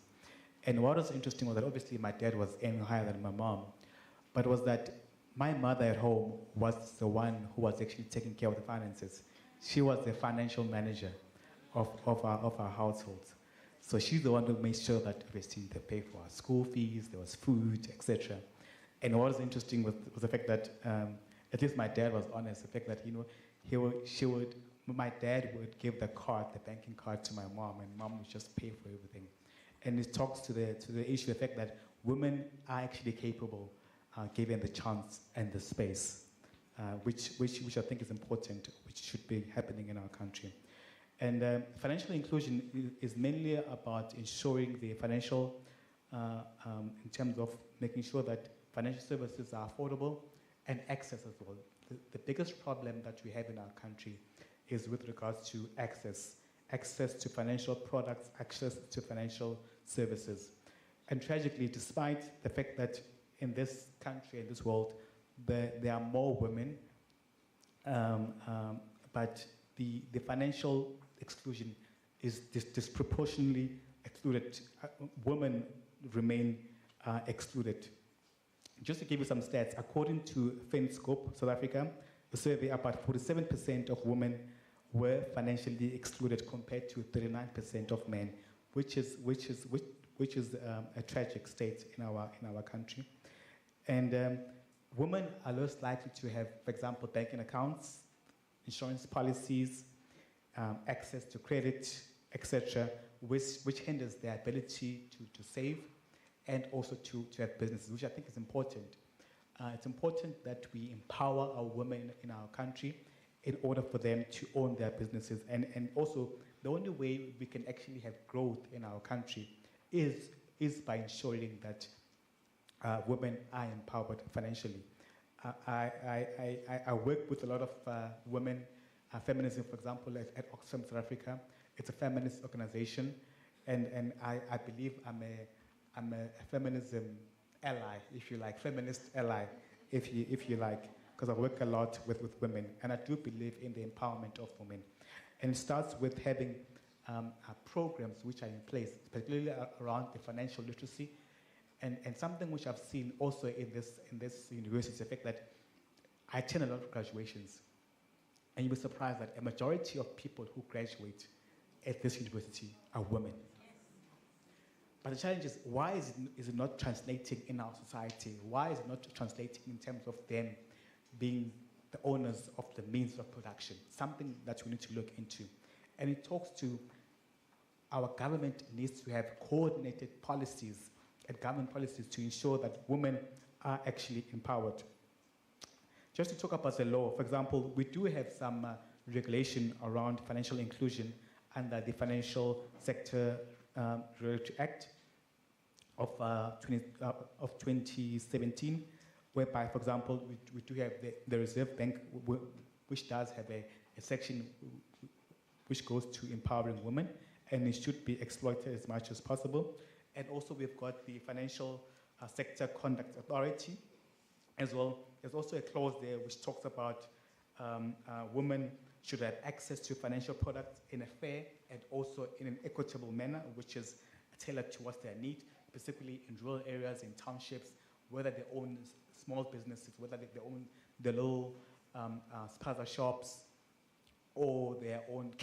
Most women do catering. In fact, I've got one of my lady caterers here, who's actually here, also from a township as well, and I'm glad that she could actually join us as well. May Juliet. So it's quite important that women are actually empowered and they attend such seminars in order for them to learn and to upskill themselves around getting the necessary financial skills. And something else which I think maybe perhaps some possible solutions which should be done is the fact that most women have got access to cell phones. Yes, I do know that there are things such as M-Pesa, Mzansi accounts, etc. But those sort of things should be accelerated to ensure that women have got access to using their cell phones. That we should remove the barriers of entry around accessing financial systems, and making sure that the sad thing is that when women go out there to look for business loans, the interest rates are extremely high. And we need to deal with that. And I strongly feel that our government should actually come to the party to ensure that credit lendings, all those unscrupulous lenders, there's actually a clampdown on that. And then lastly, perhaps in terms of digital banking. Digital banking is quite big, and also it can be used using cell phone banking, making sure that women, especially in rural areas, 'cause I think most people have got access to a phone. But then if you allow more women to be able to apply for loans, apply for grants, apply for funding, apply for business acceleration programs. That will help them to actually grow, whether they're small-scale farmers, whether they're fashion designers, whether they're in catering, etc. I think it'll go a long way in terms of empowering them and also empowering the families. So it is important that for the growth of this country, it is important for us to make sure that women are uplifted. And it's also up to us as men to make sure that we do support our women and not suppress them. Thank you so much, Chair. Thank you, Doc. You can pass the mic to Dr. Mpako. Dumelang bomme. Nna ke Nthabeleng Mako, and I am from a township 20 kilometers east of Unisa, Barki Mamelodi. Born, bred, and battered, and I know in a room like this, my story is not unique. And that is why it's important for us to have forums like this. I have seen my moms, my aunts, my sisters, my cousins, all work hard, stretch their money further, and go back and be disappointed by what life gives them. And I think from a very young age, plus the fact that my mom used to tell me, Wanaka, you can't sing, you can't dance, you must just go to school. I did that, and I have always said I don't like poverty because I know how cruel it is. And a woman's agency is in her financial independence. And in a room like this, it is important that when we talk about financial inclusion, we not only think of townships, but all the rural areas where now as societies we are developing in terms of digitalization and all of that, we don't leave the rural women behind. And we talk about all these products and we talk about all these opportunities that are available to them. But what we often miss is that what products are available to these women in rural areas when natural disasters like pregnancy, death, illness affect them. And when we talk about accelerating action, we have made progress in terms of policy. In my preparation for today, I was reading a FinMark study that said South Africa is the only country in SADC where the gender disparity, financial gender disparity gap is not so wide. And I had to look back and say, I know they're lying. I know researchers sometimes can just spice things up. But then when I sat and I thought about it, I said, at which levels, at which areas, through which parts of society is that positive reaction experienced? Because it's not in the townships, it's not in rural areas. So as an entrepreneurship educator, I always say when women apply for something, they have to do 3 times the work for half the recognition. And there's often a great mismatch with these programs and what women can really do, or what we're able to do. Because remember, when we participate in systems that are designed to exclude us, we are already jumping barriers and we also have to prove ourselves. These programs are in place, but to the people who develop these programs, my call is to realistically evaluate the impact that you want and what you are asking of these women when we try to include them. Because a financially inclusive society is one that provides quality, is one that is accessible, and one that can be frequently accessed. I do not need to go to a mashonisa when I know there is a product that will offer me something safe that I don't have to give away my hair, my teeth for. So we need to tailor products for all levels that are not only reactive but proactive. And when we talk about financial inclusivity, we also need to look at women who participate in the informal sector. What products do these women have that help them cover not only just funerals? How do we prepare them for pension with the little that they have so that they don't become permanent vulnerable groups of society? They don't depend on SASSA. From SASSA, then they get pension, and then they get this. What preparation are we doing? And for me, these are the questions I ask myself. And here at Unisa, I'm known as the person who believes that entrepreneurship and education can transform the world. So I go back and I say, us as educators, us as theorizers, as researchers, how are we feeding back our knowledge into society? I think we become so obsessed with journal articles, research output points, that we forget that the knowledge that we house in these hubs must go back to the communities we serve. And to touch on Prof. Cameron's point, I also sit at these graduations. At first, it used to fill my heart with so much pride to see young black women graduate. But now I sit and I ask myself, where are they going? What is their plan? How will they be vulnerable in society now? What have we done as an institution? What are we doing as a society to make sure that there are viable pathways for women, black women, and all children, everybody? So as I sit here, I want us to think about how vulnerable we are and how our policymakers and our big groups must know that when you give back to women, you're not doing charity. You are redressing the injustices of patriarchal societies. It is, nobody is doing us a favor, because I think all my speakers have sat here and they have said how we know how women can take things further. We know how women can get things done. We've earned that seat at the table. Now we are going to build our own tables, but when we build our own tables, let's take everyone with us. We are not, and I have a strong dislike, we are not in competition with men. That must stop. We must learn to coexist, because I think we would go further if we knew and understood how much we need each other. And we cannot run at a pace where we leave people who need to be handheld and processed and taught. So in my space, I always say, everywhere I go, I take that little girl from Mamelodi with me. And community engagement here at Unisa is a very big thing. When I take that little girl with me and we go out into these communities and we do our teachings and all of that, I always say, what would I have wanted to know sitting across where I am presenting? And it is important to share information. It takes nothing away from you to give back. It takes nothing away from you. It grows you, and once you understand society and finance and the agency and the pride that a woman has when she can do her own, you will know that your mind stretches to a dimension that can never go back to what it was.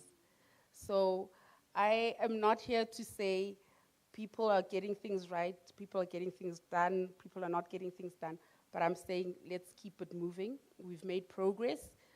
We can correct a few things here and there, but each and every one of us in here have a very significant role to play. Whether it's that child,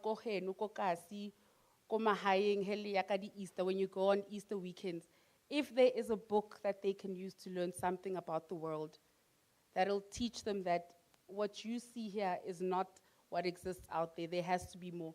Please do it. If there is a matriculant who wants to apply to a university and you have access to your photocopy machine, certifying abilities, help them. Because one day that girl is going to go back and know that I also have a role to play. And that's how we start including. It is not going to start with policy. It's going to start with that. So when we talk about all these policies, let's start with the human, let's start with the girl child, and not forget that there's also a boy child. Thank you. Thank you. Thank you very much, Dr. Marco. I think you were touching more on the financial literacy thing and also socialization in the finance. But now I've seen that most studies were on financial socialization processes. They occur that it occurs within the family social context.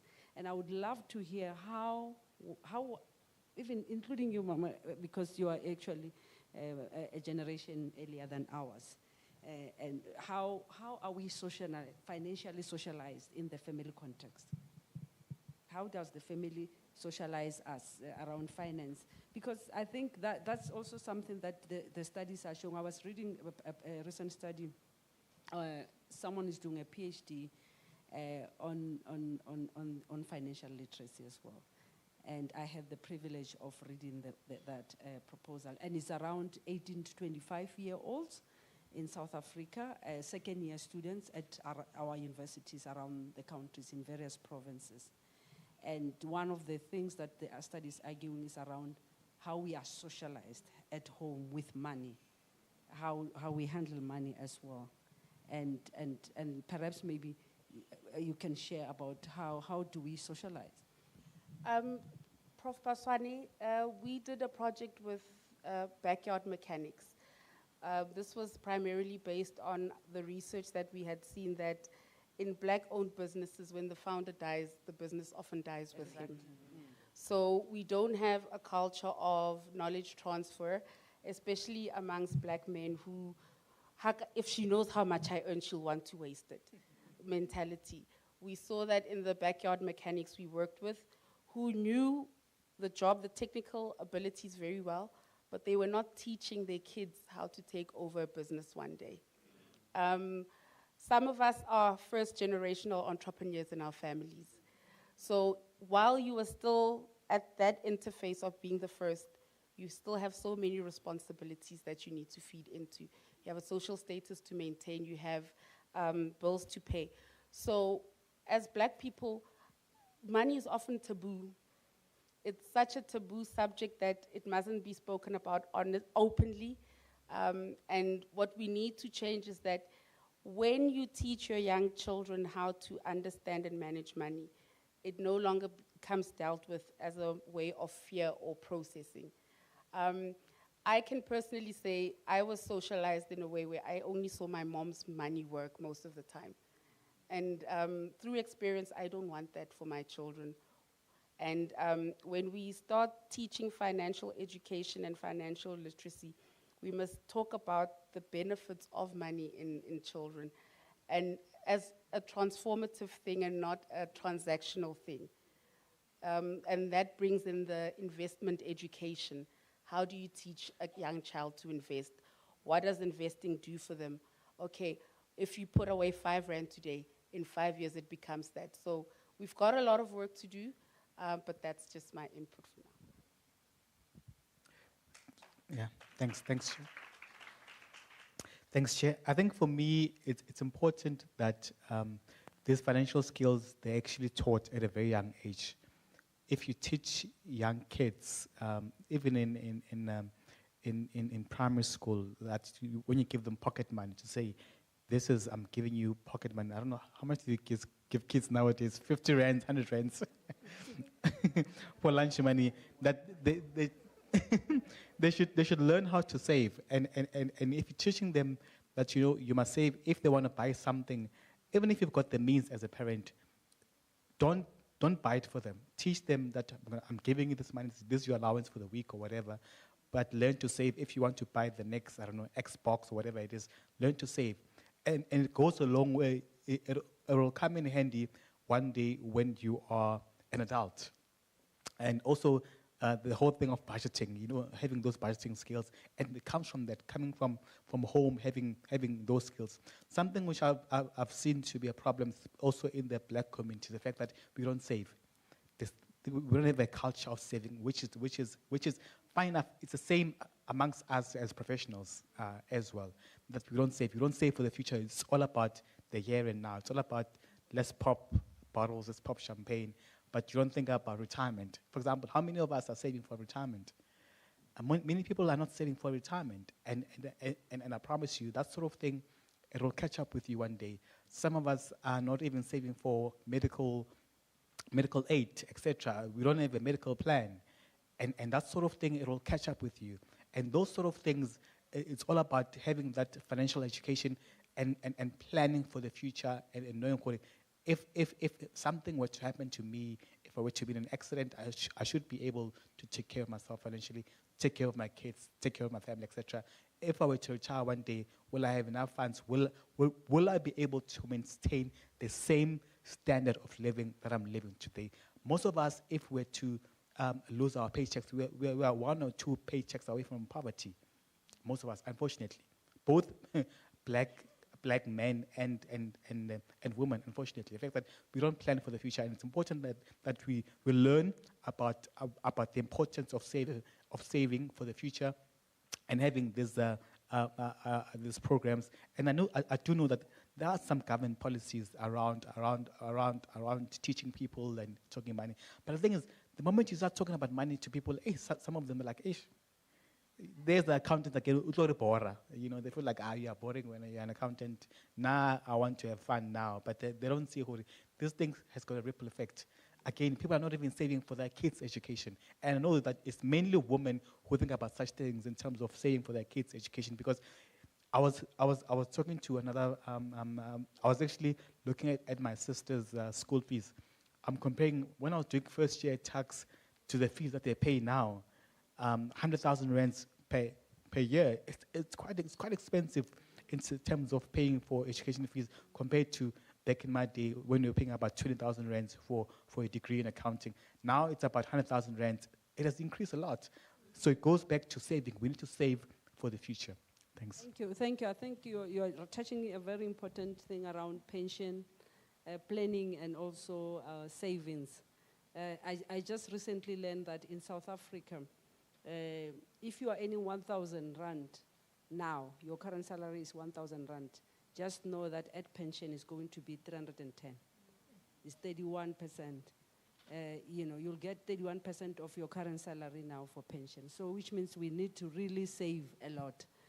Because many of us, we don't think about those years. And you can see the life expectancy has also broadened, and we are going to live longer. We are going to be 95,000 poor professors.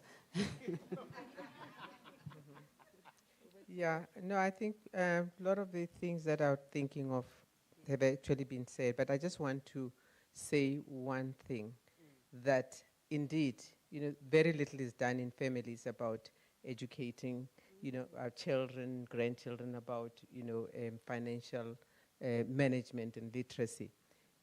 And I am known in the area where I live. I live in Fourways, and my shopping place is Douglasdale. Okay.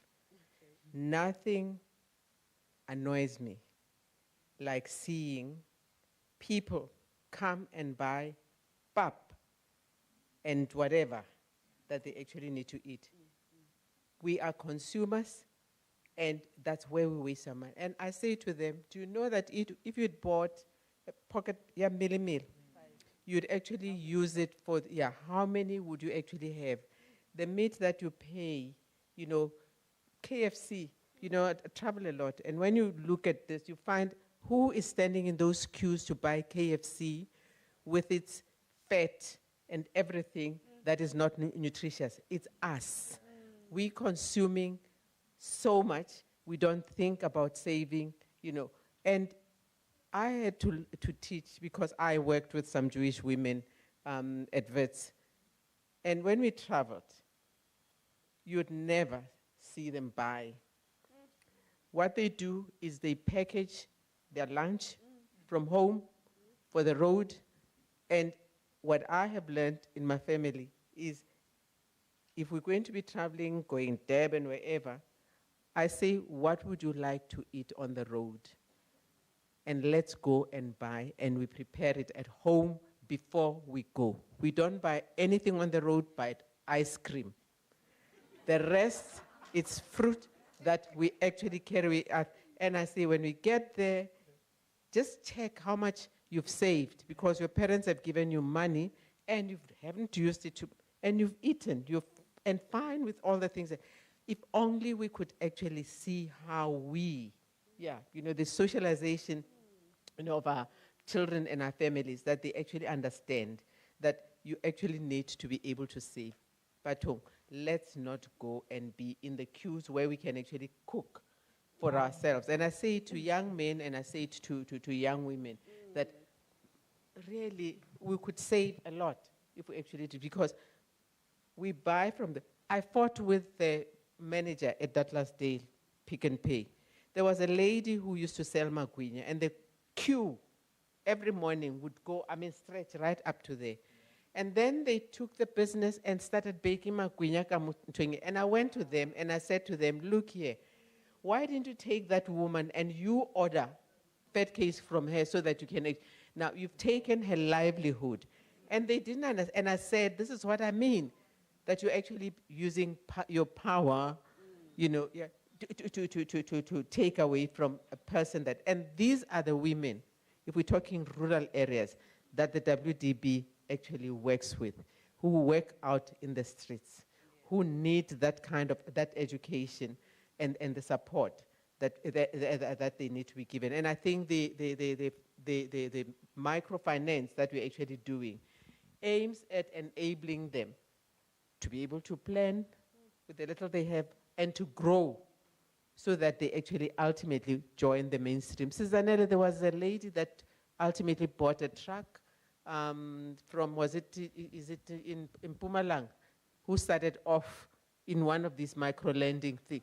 Yes, and she migrated into, at that level. And we need to really do that and to look at regulatory reforms that will actually make it possible for lending institutions to do the right things and look at the small people.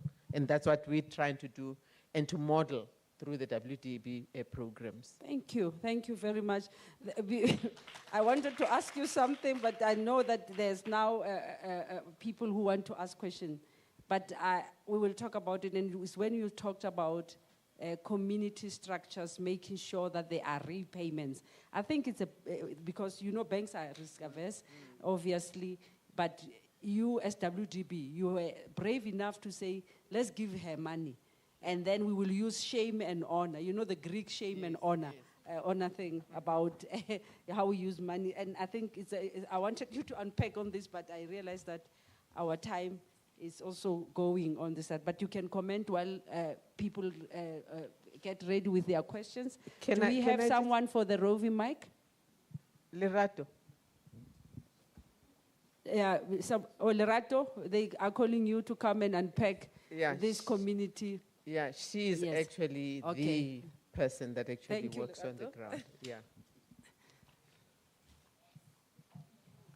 Thanks, Lerato. Dumela. Okay, I'll only just unpack the part of the community structures and how we reach the clients.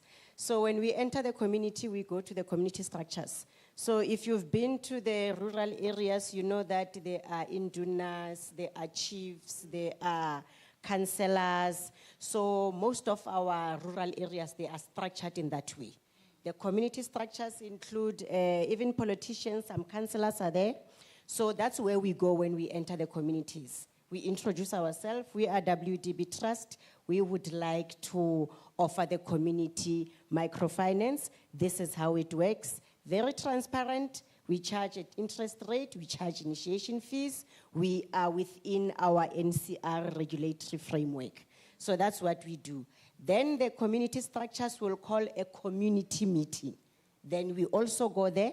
We present the program to the community so that they hear it from us. It's not a channel, hearsay, they say, they didn't say.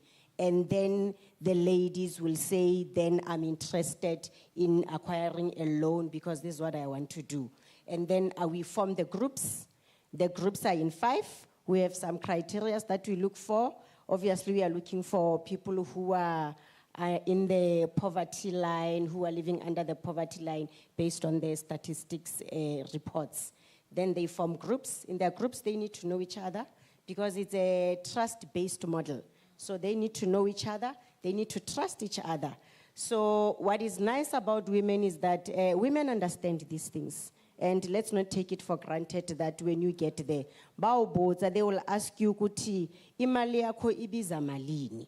They know that you are going to charge them. So you must never go there and think that gaspiti, when you are fit, and then it's done. No, they understand very well. And then they also understand who needs to be in their circle. They know that Professor Pasona Hapatali, Aremobak. They do themselves, they identify those. So that's how we do it. It's a group of 5 women. We give loans, individual responsibility, but group accountability. You get your loan in your bank account, in your name. You go buy the stock for your business. You then report to a group meeting every week. So they know if you have not paid, they know that you have not paid. It's a risky model, yes, but those mitigation factors, they make it better.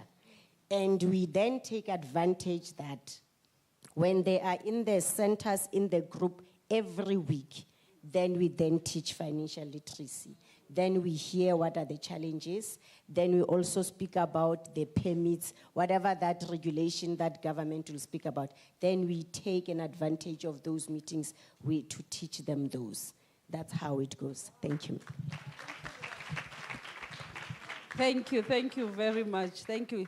You see, it's not like Sun Multi-Serve. It's not those Sun Multi-Serve that looks like you are a pusher. A pusher. It's not that kind of a thing. And you can see how best it's working based on trust from communities. There's a lot that we can do. There's a lot that we can do, and I think many of you have heard you will spread the word out there for these women to be able to be helped. You know, my own aunt even built upstairs. I went home upstairs. You know, it's fashionable now in the rural areas, right? To build big houses. And I saw her, she's building upstairs. She said, it's only my bedroom. I want to sleep there and look at you. So, yes. Yeah, but, she must insure it, yes, definitely. She must insure it because she lives with many little ones and they can burn it. That's true. She must insure it. And I think that's something that she needs. And I think even the WGB will think about insuring in the future. Now it's your turn to ask questions. I'm not sure if I have anyone to assist me with the roaming mics so that people can ask questions. And I see, are you coming for the mics? Okay, thank you. There is a hand, there's a lady here with a red and white dress. There's a gentleman here, this side. I will come. Yeah. Okay. Yeah. Is it, what's the time? Okay, I'll use this one. Good afternoon, everyone. My name is Pumeza Mafani. I work for the Office of the Public Protector. And as you know, we've recently published a report on gender-based violence. And in my previous life, I've worked in the gender empowerment space, and NPA, Department of Women, and so on and so forth. And one of the biggest frustration was the coordination of the work that's being done in the space. And I know that government had designed about 3-pillar strategy where it look at prevention, response or reaction, and support. And I want to take advantage of the wisdom in the room to say, how do we make sure that the work or the discussions of this nature are translated into those programs so that we have a concerted effort in fighting gender-based violence. For instance, the issue of financial inclusion speaks to the prevention pillar, making sure that women are empowered enough not to stay in abusive relationships. And how do we then make sure that these insightful conversations get into those spaces and making sure that we speak to the broader strategy of preventing gender-based violence. Thank you. Thank you very much. Thank you very much. I will also ask Ms. Hue to come and join here so that she can assist in the answering of questions here. Thank you, Ma. Yes. No, there's a hand here. Midday, ladies, and a few gentlemen in the room. My name is Mandilulame Basamanjezi. I'm part of the think tank of the African Union, European Union Youth Core Group, and I'm also a chief incoming within the region of Kgorong municipality. And it's that community I want to ask about. And it's an example that is exemplified in rural areas concerning the Eastern Cape and KwaZulu and etc. there's a problem that I've seen with a model that women predominantly have taken up in the rural areas, in which they undergo programs, youth programs, and by the age of 35, they're then cut out of these programs because now they are no longer youth. They are instead now people of adults. But over the years, from 18 years old up until the age of 35, these women have been taking care of their children, taking their children home to school, etc., etc. So you'll find that a lot of these women are the backbone, essentially, of that particular community. But at the same time, there's opportunities in these communities. For example, my rural area, which is Hamburg, has an entire beach, has what you call this, co-op agro-maritime farming. You get me? And naturally it has tourism, backpackers, and et cetera, et cetera. So there's opportunity towards then a solution. And now when individuals like myself and others who are representatives or leaders in the respective way in the community, we then say, okay, look, let's collectivize, we go to the municipality, we're not palatable. We go to Salga, we're not palatable. We go to the office of the premier, we're not palatable. So what I'm trying to say is that in this opportunity realm, there's an opportunity for us to also create sustainable practices rather than this current practice of being dependable or dependent on grants and these youth developmental opportunities. So that's my question as to how, the WDB can be an integrative puzzle of not necessarily a problem, but an opportunity that we can go towards solving in the umbrella or the hope of at least tackling some of the NDP goals of 2030. Thank you. Thank you. Thank you. I see a hand. My sister, yeah, here. Let me check this side. Is there a hand to this side? There's a hand there at the last table. Can you also go there with the lady with the peach top? Thank you. You can speak. Good day. My name is Portia Mzozoyana. I represent Muhudi, the Early Childhood Development Association of South Africa. It's in early childhood, and a few businesses. And I'll just, the speakers today spoke a little bit something that is close to home because I've got financial background.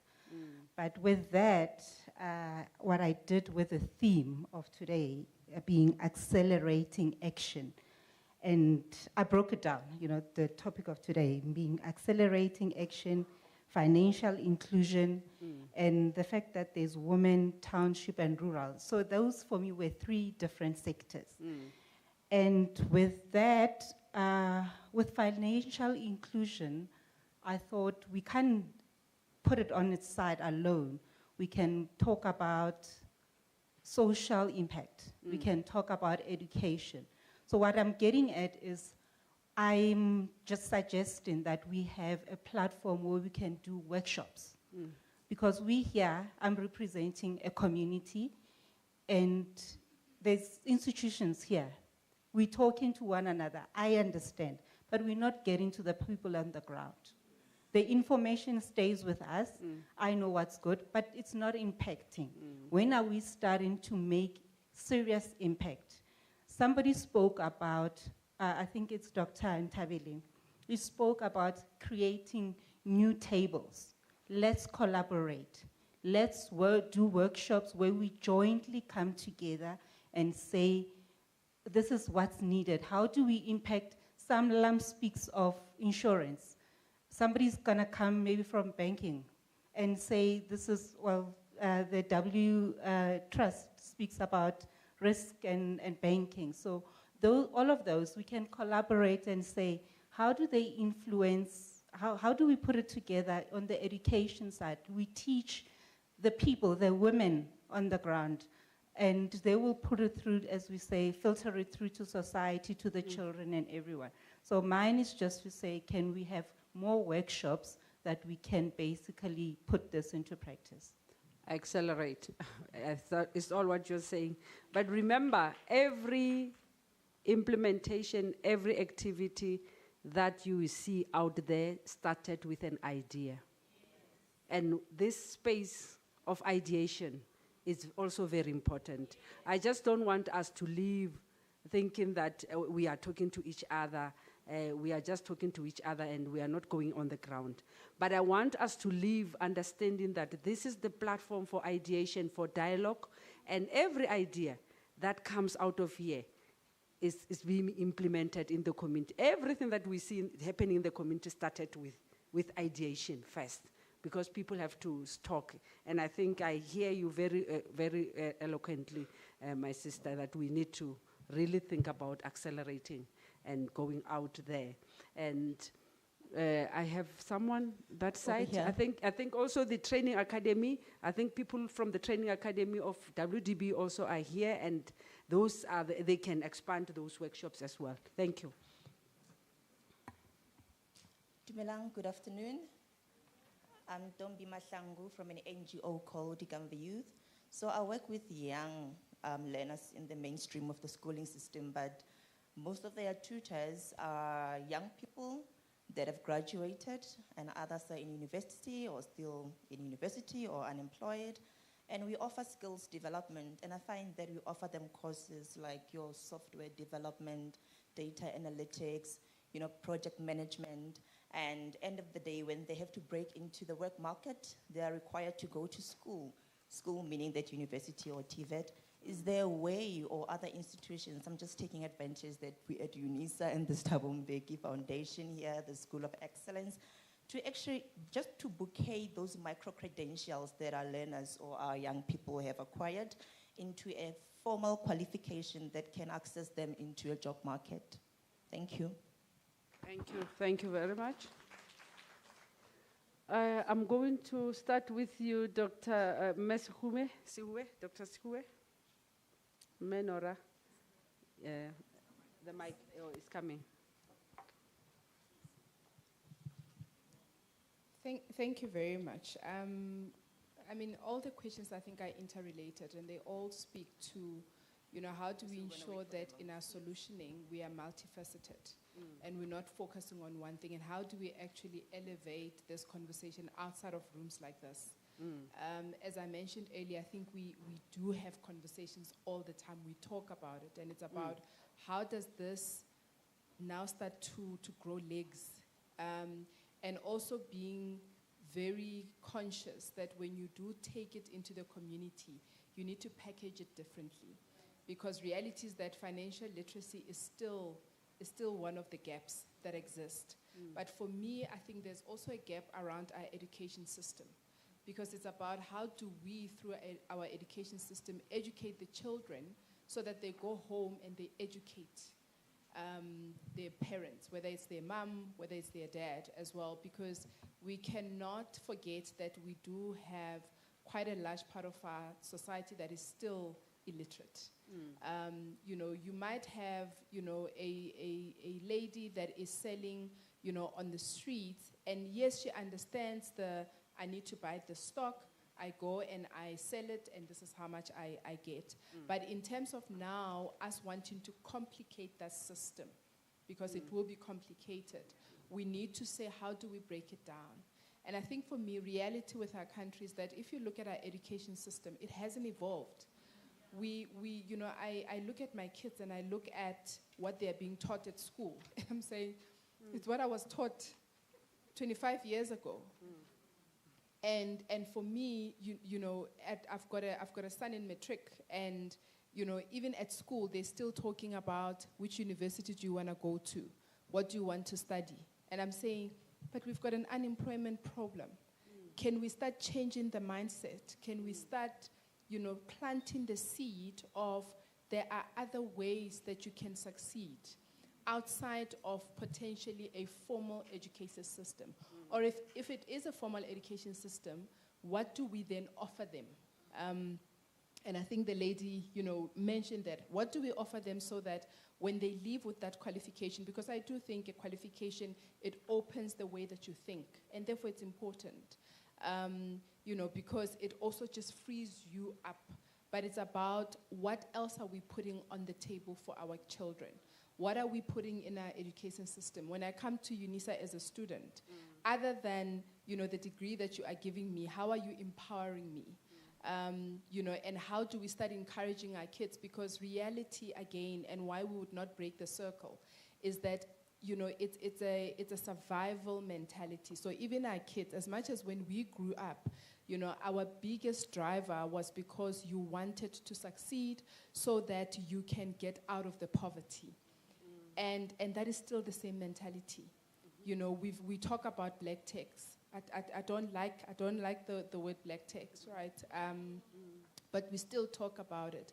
And I think for me, it's about how do we create opportunities and spaces and partnerships, Mama, where we sit and we say, I hear about this program. It's an exciting program. It sounds like a program that is key. And for me, it's then to say, if we are now, financing these ladies and they're able to open their businesses, how do we ensure that we give them the freedom of knowing that their businesses are covered should any eventuality happens? We go to our communities and big houses have been built. But the question is, have we educated enough around finance? Have we educated enough to say, you have invested? Because a lot of our parents, they take their investment, their retirement, their entire lump sum, and they go and build a beautiful, huge house, and they don't insure it.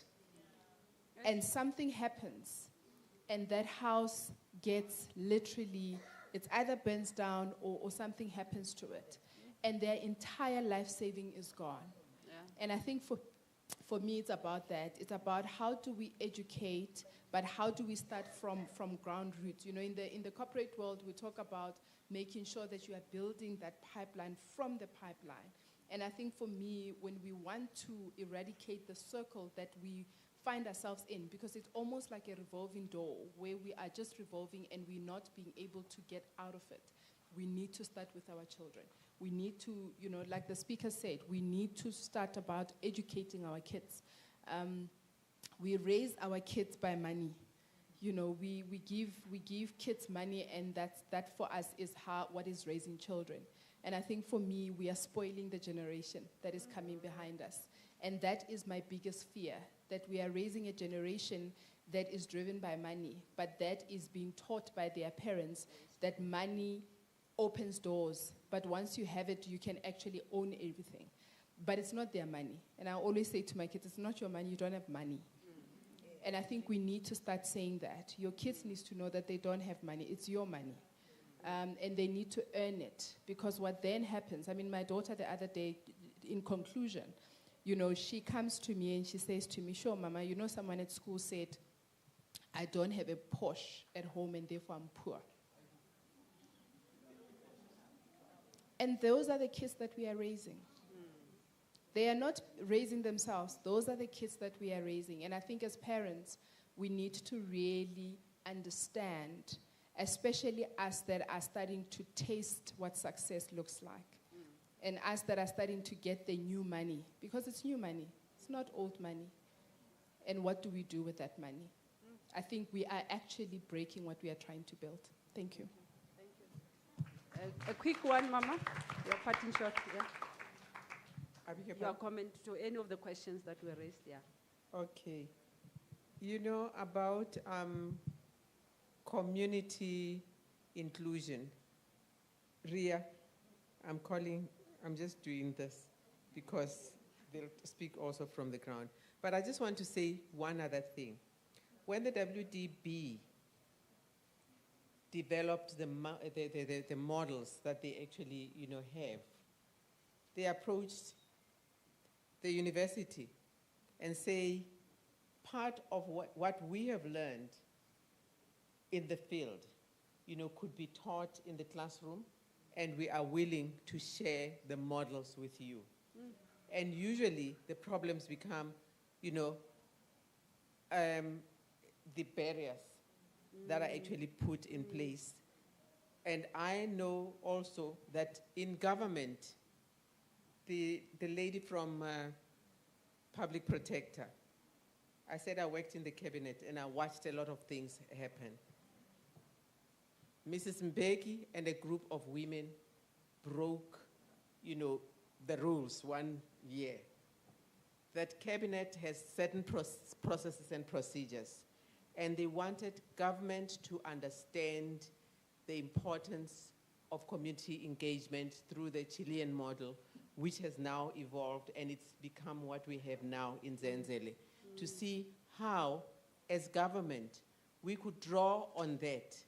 They came in, and I was watching, I remember the DG saying, how are we going to let this?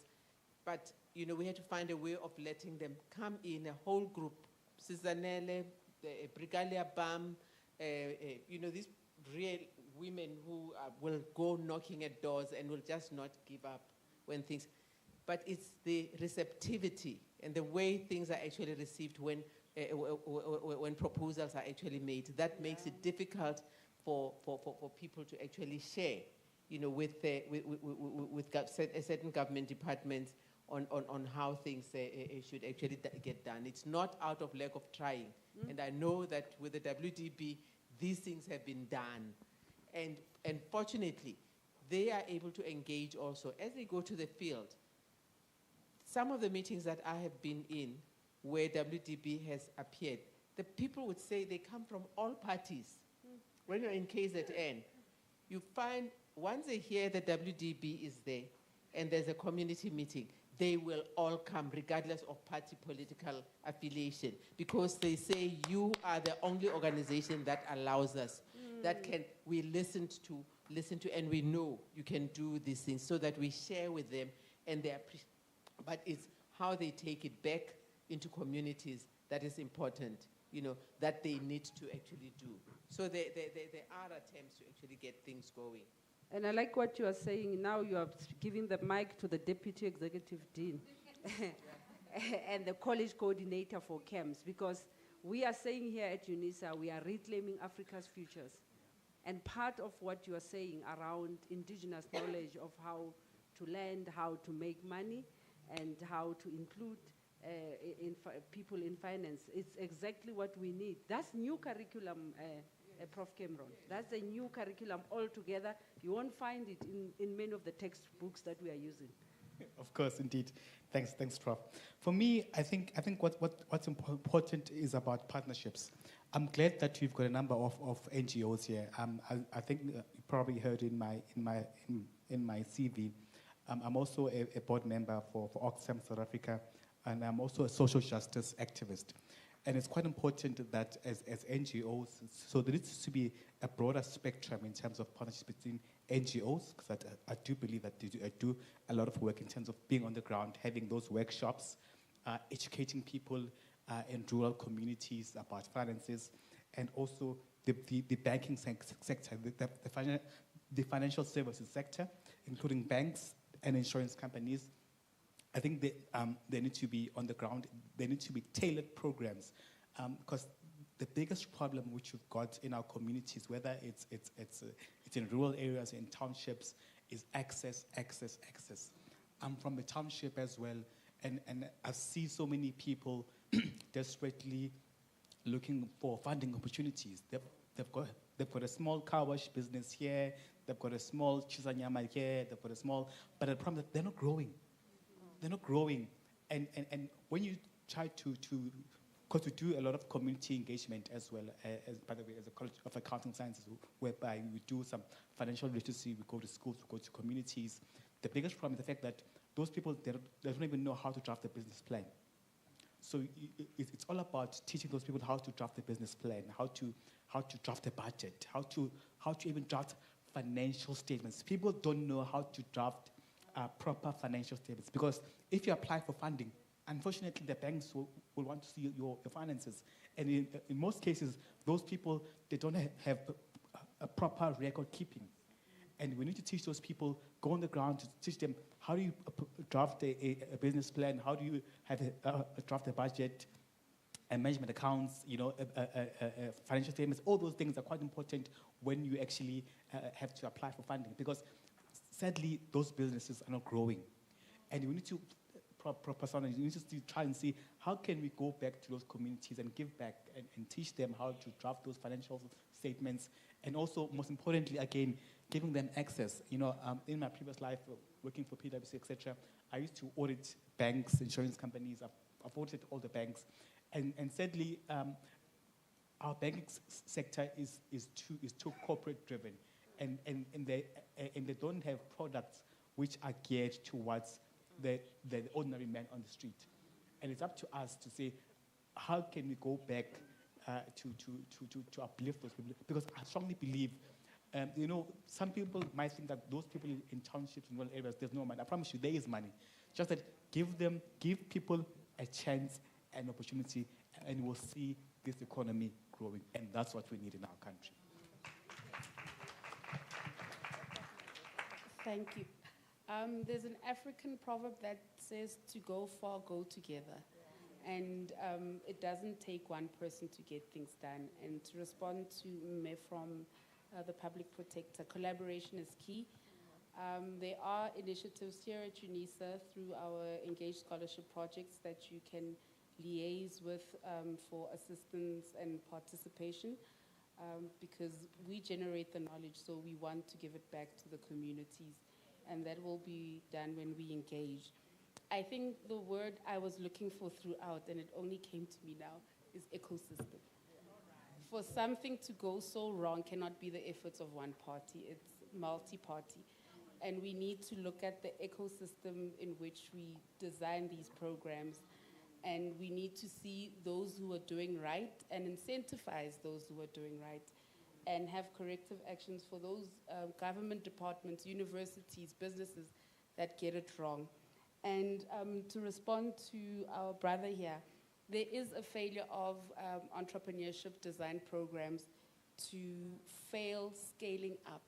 You find that entrepreneurs move from incubator to incubator, but cannot survive on their own. So we need to relook at that and target whether are we designing them for the purpose that they are meant to serve. Because we say you must be incubated for 2 years, but you find yourself in an incubator for 10 years. So we need to relook at that. And I would also like to give credit to Dr. Naledi Garland. And a few months ago, she said something that stuck with me, and I've been preaching it everywhere I go. She said, we need to rethink what we ask our kids. We need to start asking our kids, instead of what do you want to be when you grow up, what do you want to change when you grow up? What do you want to do differently? And that in itself is inculcation. You plant a seed that can grow and become the biggest harvest in a young mind. So yeah, that is my 2 cents worth. Thank you. Thank you very much. And I think you said something around collaboration, and we have seen collaboration happening when social workers are able to open up a bank. That's collaboration, because obviously they needed people with knowledge of finance, knowledge of all these other areas that they are doing. And I think you wouldn't even imagine that someone who's dealing with social issues, social development, and would actually think of a bank. I think that's very powerful as well, because and you need collaboration to be able to do this. And I think this is the spirit that we are here in. We have come to the conclusion. I know there are many hands that wants to ask further questions. I asked the powers, and they said, no, we are closing now, it's lunch, we are closing, the people have to go back to their desk. We are still at work until 4 o'clock. So don't forget, if you have leave, unfortunately, and I know that this conversation is quite engaging. I saw so many hands, but 1 o'clock is here, unfortunately.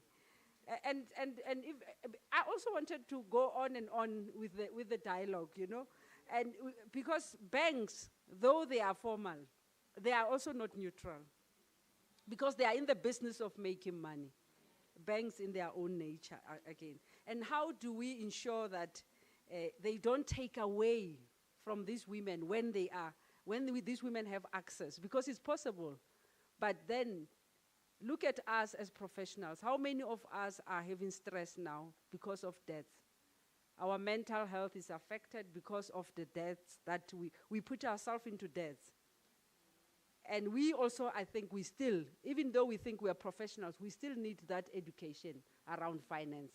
We are coming from those rural areas and townships, and we are not yet there in terms of how we understand. A lot of us are indebted where we are sitting. And we are carrying a lot of mental stress, we have anxieties, and they all come from money. And I think it's important. And also, as we move on into this digital banking, we also have to think around security. It's a big issue. We have not touched all those things, but we have to think around security. I've just had a very sad story about a 70-year-old who just retired and was so happy to retire. Got home after getting 3 million from her employers. Found 2 men with tie sitting in her living room, waiting for her. Because our banks also hire crooks. And they knew this woman's address, they knew where she lived, and these men came, they just put guns as they saw her, and say, they have their laptops. We are transferring. Downloading of apps and transferring the poor woman's money. So we have to also think around security. As we go into this digital banking, we are all happy and excited to just patch and patch. And I think that's another thing that also our WGB can try to educate this woman around banking security, especially in the rural areas. And this woman was a teacher, not just is someone who was a teacher. If he was able to get 3 million, she was a teacher, sorry.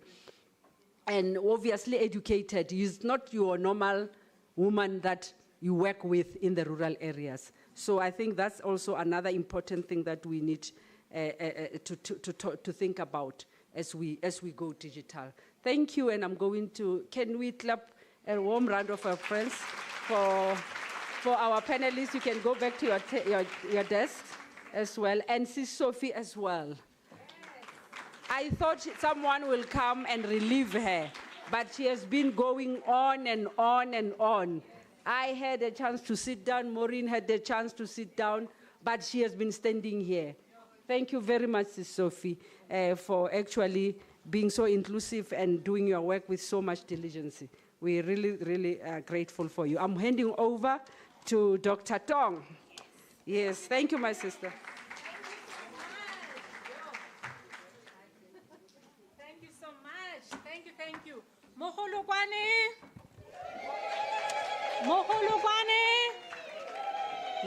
Yes, what a beautiful panel, information sharing. I'm being petitioned by various persons saying, hey, can I just speak as an entrepreneur? All the academics and WGB have spoken. I didn't hear anything. Please allow me, let's indulge her just for 2 seconds. Where's the mic? Very quickly. She's saying that we are speaking about, all the difficulties that are out there, but there are women like her that are getting this done, this entrepreneurship. Maybe let's do that. Not long though, special favor, because other people will be very upset whose hands I didn't take. Please go for it. Can you hear me? Yes. Okay, thank you so much. Firstly, I just want to appreciate that you've given me this moment. My name is Nokolo Fani, and I'm an entrepreneur. I'm a business owner in the construction sector and growing into the mining sector. Yes, girl. It has been a tough journey, as you can imagine. And listening to the talk on the finances side, I wanted to just add a few points. Now, I've grown a company for the last 6 years in the construction sector. We deal with concrete, right? I've built this business. I don't have a degree as an engineer.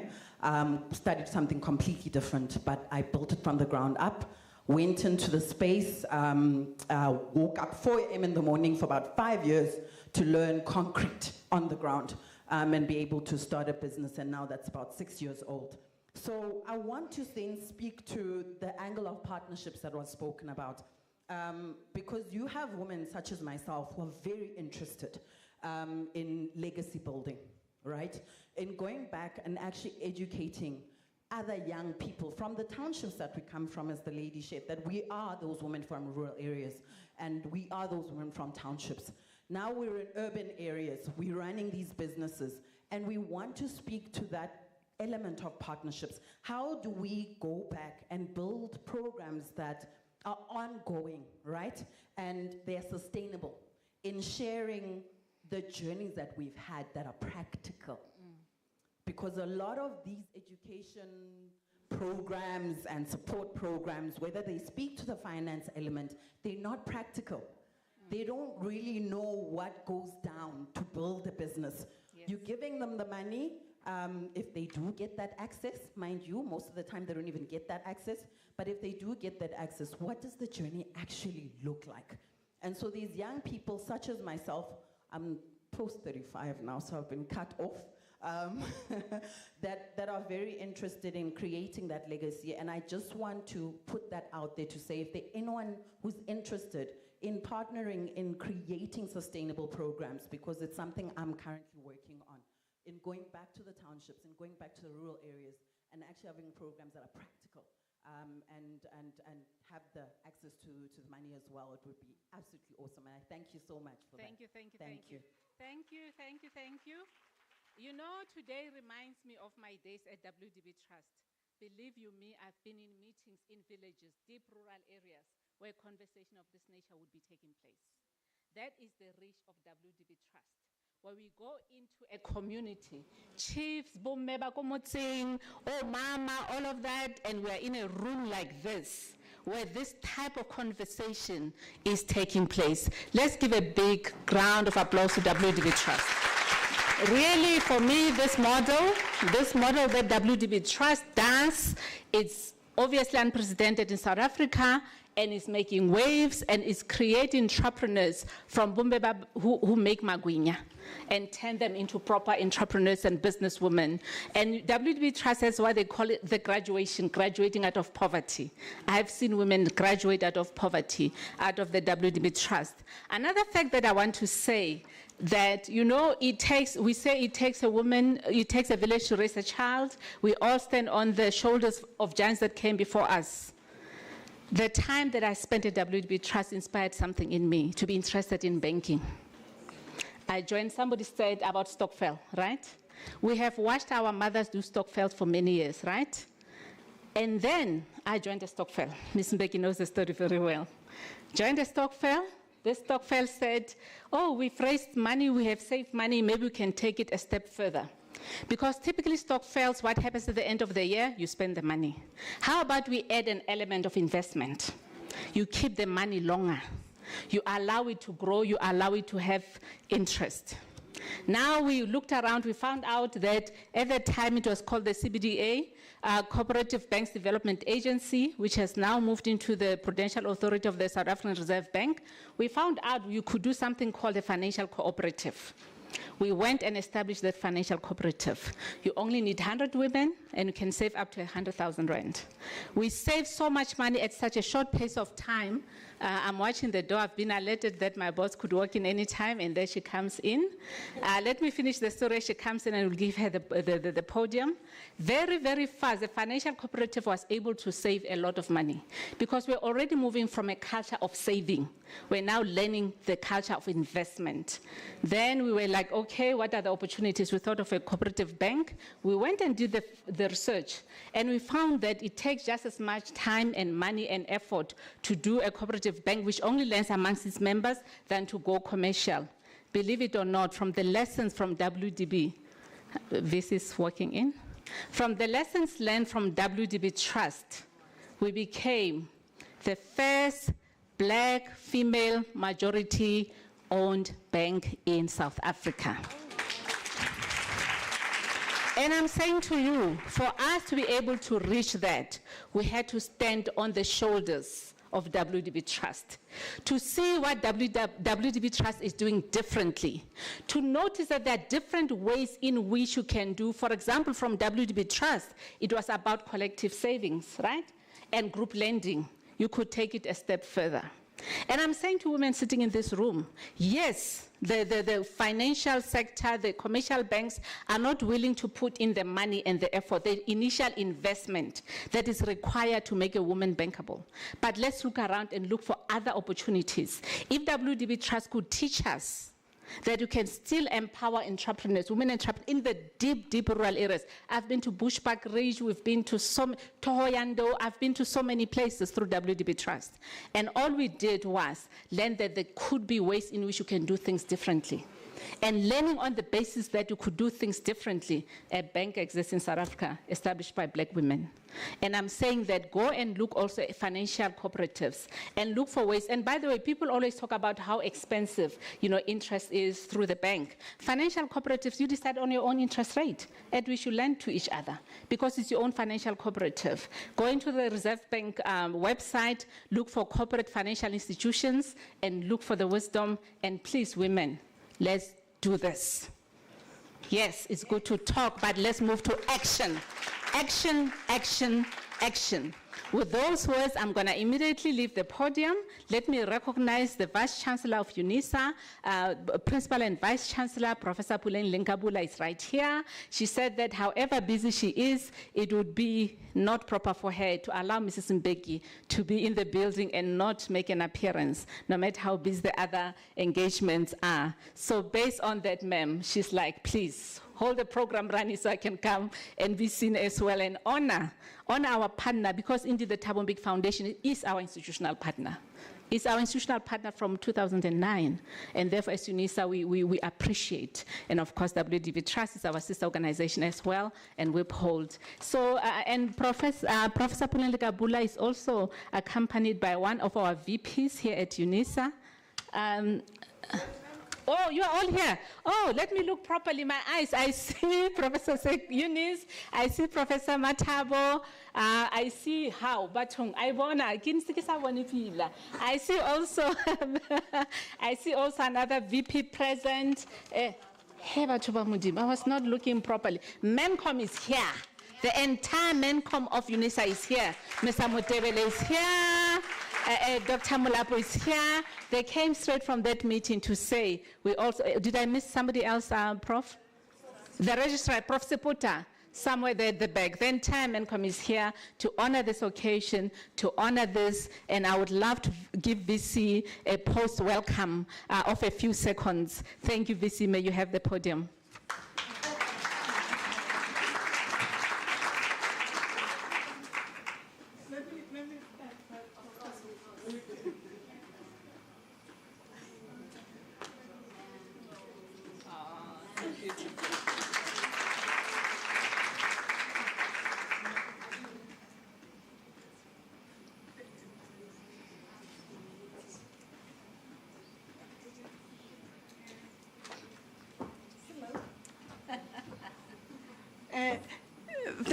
Thank you very much. I apologize, perhaps the passion that Dr. Tong was bringing to all of you. I may not be embracing that as yet because we've just come from a management meeting where we were taking very radical decisions. And sometimes as you walk, you have to reflect on them. Let me truly express our gratitude as the management of the University of South Africa for the presence of one of the iconic and yet very humble mentor, leader, an excellent person who knows about how to empower women, not only in voice, but also in action, looking not only in their social capabilities, but how women build assets that enable them to find expression and to actualize their voice. Me Zanele Mbeki.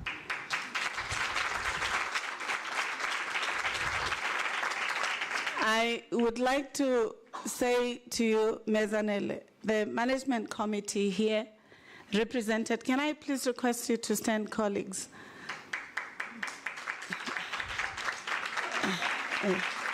Thank you. Thank you. No, I need to introduce you. I know Dr. Tong was trying to do it. So we have the Operations and Facilities VP, the Chief Engineer of the University, Mr. Mtabele, standing. You may be seated.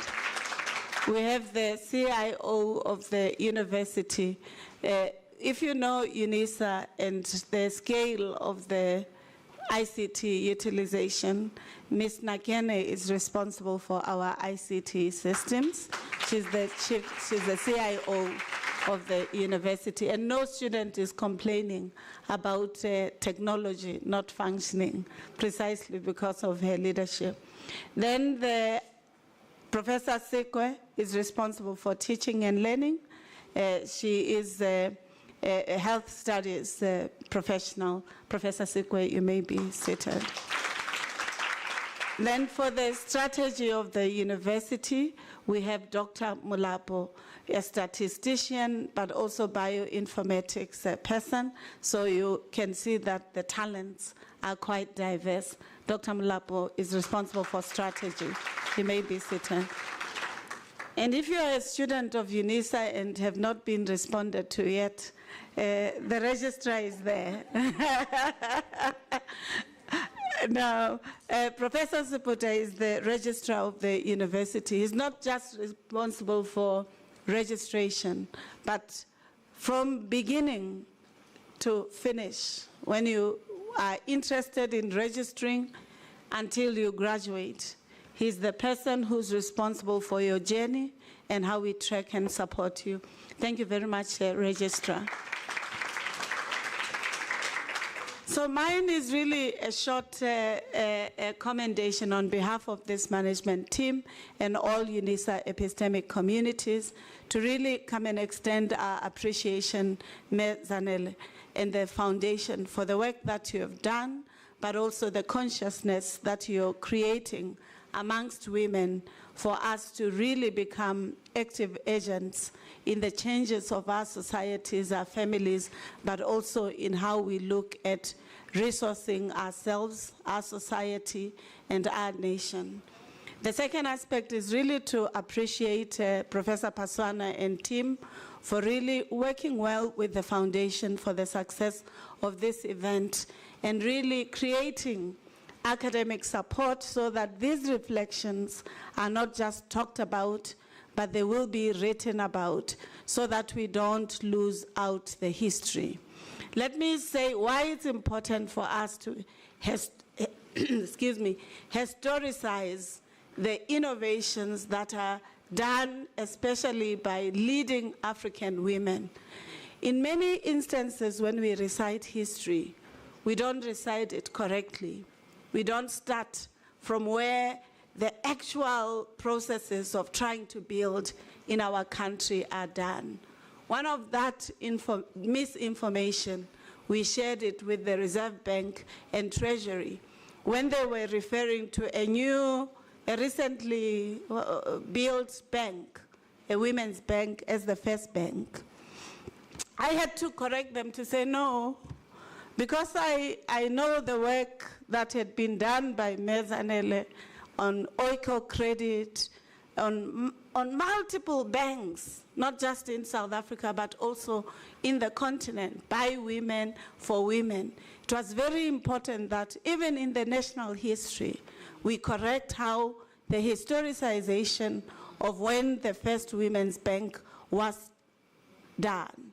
It's very important, therefore, Professor Paswan, when young women build on the footsteps of iconic leaders, that we don't erase the work that has been undertaken by our forebears. And one of the critical losses in our history, 30 years later, is that we have not recorded the gains of the emancipatory project. and things are presented as though they are new, even those that were done by our forebears. And institutions such as Unisa have the task and the role to ensure that innovations, ideation, grammars of future, of liberation, and the agency and historicization are done well, and that we are all empowered through education, research, innovation.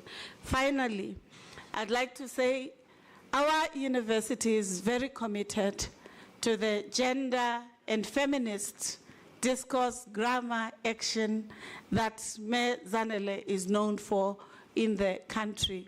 Let me share a story. So when at Wits University, which did not have a partnership with the TM Foundation, I nominated Me Zanele for an honorary degree from Wits, and Me Brigalia Bam. And I was the dean, the executive dean in the office of the vice chancellor of student affairs. Me Zanele declined it. She did. And I was like, no, Me Zanele, we have to change these institutions. They must know who our icons are and whatever, because she was one of the first 2 social workers that had graduated from Wits. And we had known also her work in the global arena on this idea of empowering women to transform their economic plight, because when women create these assets, they transform societies, they transform their families. They are not just their individual assets. And to this day, I still wonder, I still have to have that conversation, because sometimes it's not in being popular that your work must be testified. Sometimes it's when you know that there are multiple flowers and trees that you would have nurtured, that your name should be known. And I can say without any hesitation that Me Zanele is one of those who have produced many flowers, many shrubs, many trees, and many anchors. Thank you. And many anchors of our society in the country, in Zambia, everywhere else in the world.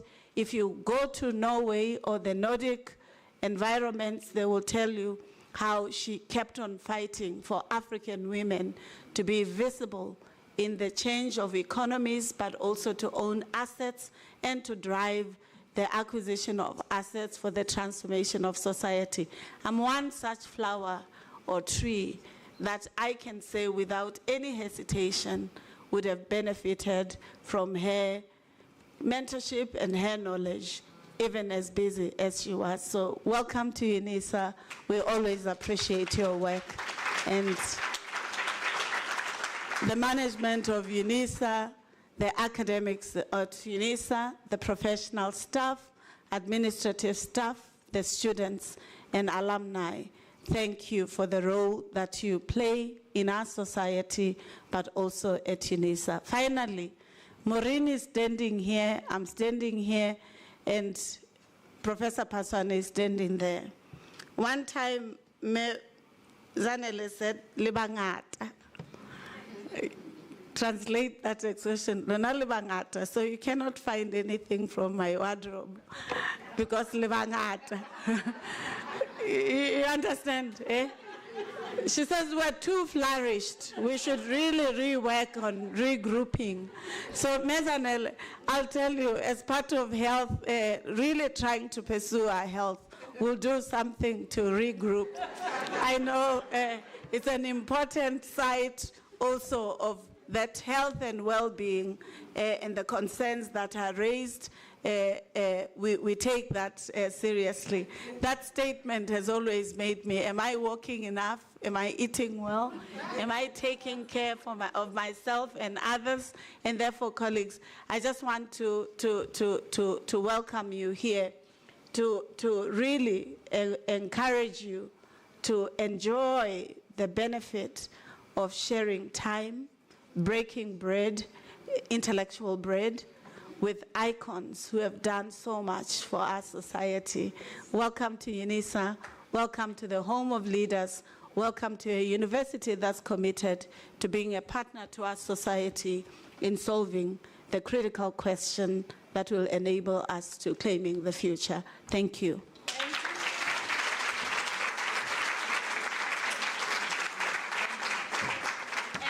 Thank you. What can I say after the boss has spoken? Nomonde, do you want to take it away?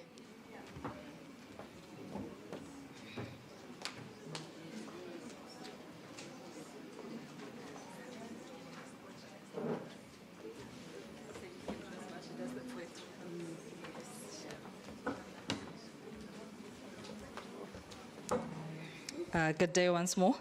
I have no idea where my gorgeous mic is. Somebody stole my mic. Why are you guys trying to sabotage me? There it is. Good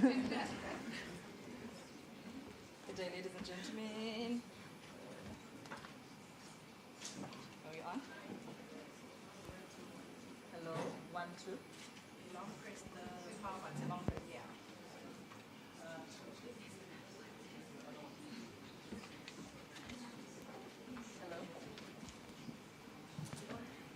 Hello? Oh, there we go. Why are you guys trying to sabotage me after such a gorgeous morning? Is it because I said be still? You don't want to be still anymore. But thank you so much for such an eye-opening one. This was amazing. I think more than anything, there are a lot of us that don't even want lunch because we have been fed, right? Right? So more than anything, I would like to task you guys to not be like the walls and the windows here. Do not stand still. You have the ability to get out and spread this information. Accelerate action. That's exactly what you guys have to do right now. That's my task. I'll meet you some other day and ask you if you did that. So in closing, I'd like to give an ode to my grandmother. And this one is titled, Umthandazo Wabo Mama. Kindly forgive me for always walking onto these stages barefooted. It is because of those that come before me that are still rooted beneath. They need to find me and be aware of where I am, wherever I might stand. See, it is because of these women's prayers that I am able to stand right before you when my talent has opened doors for me. When my grandmother was 84 years old and I was 9 years old, I didn't understand why her hands were wrinkled. And so I asked her, what have you touched and what have you done? She said, I've touched so many hearts that they all have been printed at the back of my palms. I didn't know what she meant then until she told me that church is not a building, but church is right here within. Because my God is not in any building. My God rests when I say I. And that's when I knew that my God does not live in the sky. Umthandazo wabo mama, where my grandmother would kneel down and look within herself and try to find her pride. She knew exactly how to be the woman that made me the woman I am today. Therefore, I owe it to my offsprings to be as I should be. It takes a village, and we're all just a village. Now our hearts are no longer made of grass, but we are the beings that have learned how to be the architects of a better future. Someone was speaking of a being that built a house with a staircase. We are those women. I am because of Umthandazo wabo mama, my aunts, my mothers, my grandmothers, and ancestors before me who didn't even yet know my name, but they knew they would stand a child from Tembisa right here. Plant something in your mind, even if I don't do much. May I kindly be the one that sparks an idea in a child. May I kindly be the one that changes someone's heart and mind. May I kindly be the one that provokes you to accelerate action, even if I find it difficult to do though. Umthandazo wabo mama, where we need not kneel much because we know that even as we breathe and stand and live and wake and eat and drink, we are in conversation with our God. And when that moment comes where I am called back up, my Lord will ask me what I did, and I say, I have done what you have sent me to do. Even though I know not what that might be, but I know that I have planted a seed that I may not even be present to attend to its shade, but the fruits of my labor will feed generations to come. Umthandazo wabo mama, we are here today because of someone that spoke. We are here today because of someone that dreamed. We are here today because of someone that believed. It is up to us now to carry that torch so that the world is no longer in the darkness. We are the salt of the sea. We are what gives the waves its flavor. We are because the earth demands us to be. As a woman, I know for a fact that God is inspired by me. Before creating humanity, God asked what he should do, and I told him exactly how to carve the world as he did. Umthandazo wabo mama. I would like to say Happy Women's Day. I would like to say Makanye, Magwande, Makube Guhle. Umthandazo wabo mama. And with that I say, Amen.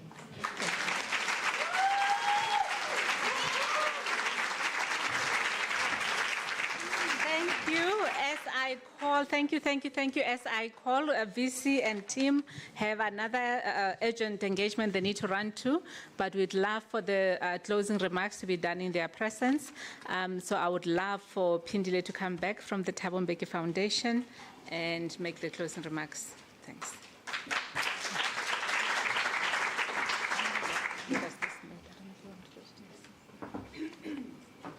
Thank you so much. I was told I have 30 seconds.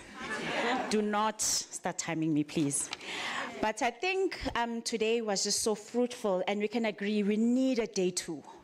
And I am so glad to say there will be a day 2.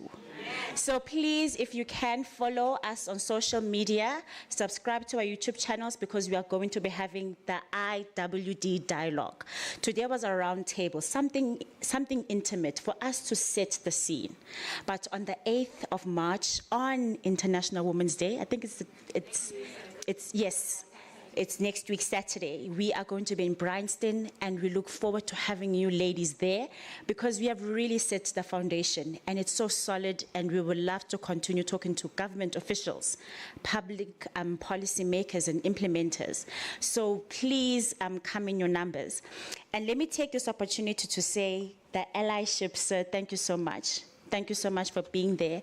And of course, thank you to the rest of our speakers, who your insights have really inspired us today to take a minute step individually to do better, to go home and teach better in our families. So thank you so, so much.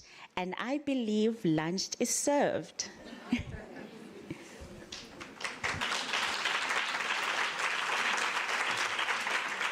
There's a note. Someone sent a beautiful note. I will try and read it. I think it's so beautiful. They said, "Thank you for inviting me to the International Women's Day Dialogue Roundtable. As a young woman from Fleurhoop Township in Johannesburg, I deemed it fit to borrow taxi fare and come because this decision or this discussion includes me. I've been unemployed for 3 years. I studied law and I currently live in RDP flats, surviving by only selling acha. I sometimes look at my phone and my laptop and I pawn those to survive. For now, I pawned a laptop due to the financial payment that I had to do on the 26th of February. And they go on to plead with the women here today if we can help this person. But I'm not reading this because I'm now asking for donations as such, because I think we should maintain the dignity of this person. So please see me if you want to help this lady who had to borrow to come to be part of this discussion. But I think she speaks to so many of our stories, our parents. So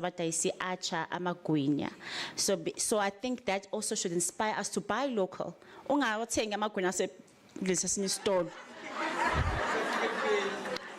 But please, whoever wrote this, thank you for coming, and we hope you are inspired. And if you can help this lady, just if you want to connect with her, please see me, and let's try and change her life. Thank you so much. Okay, so VC has a request to have a short audience with Mama. And so VC, should we usher you to the holding room, or where do you prefer? Anyway, okay, but we will announce it privately. But at any rate, lunch is served. The food is right over there. And please, thank you so much for coming and for staying throughout. Sorry we couldn't take all the questions and hands. Thank you.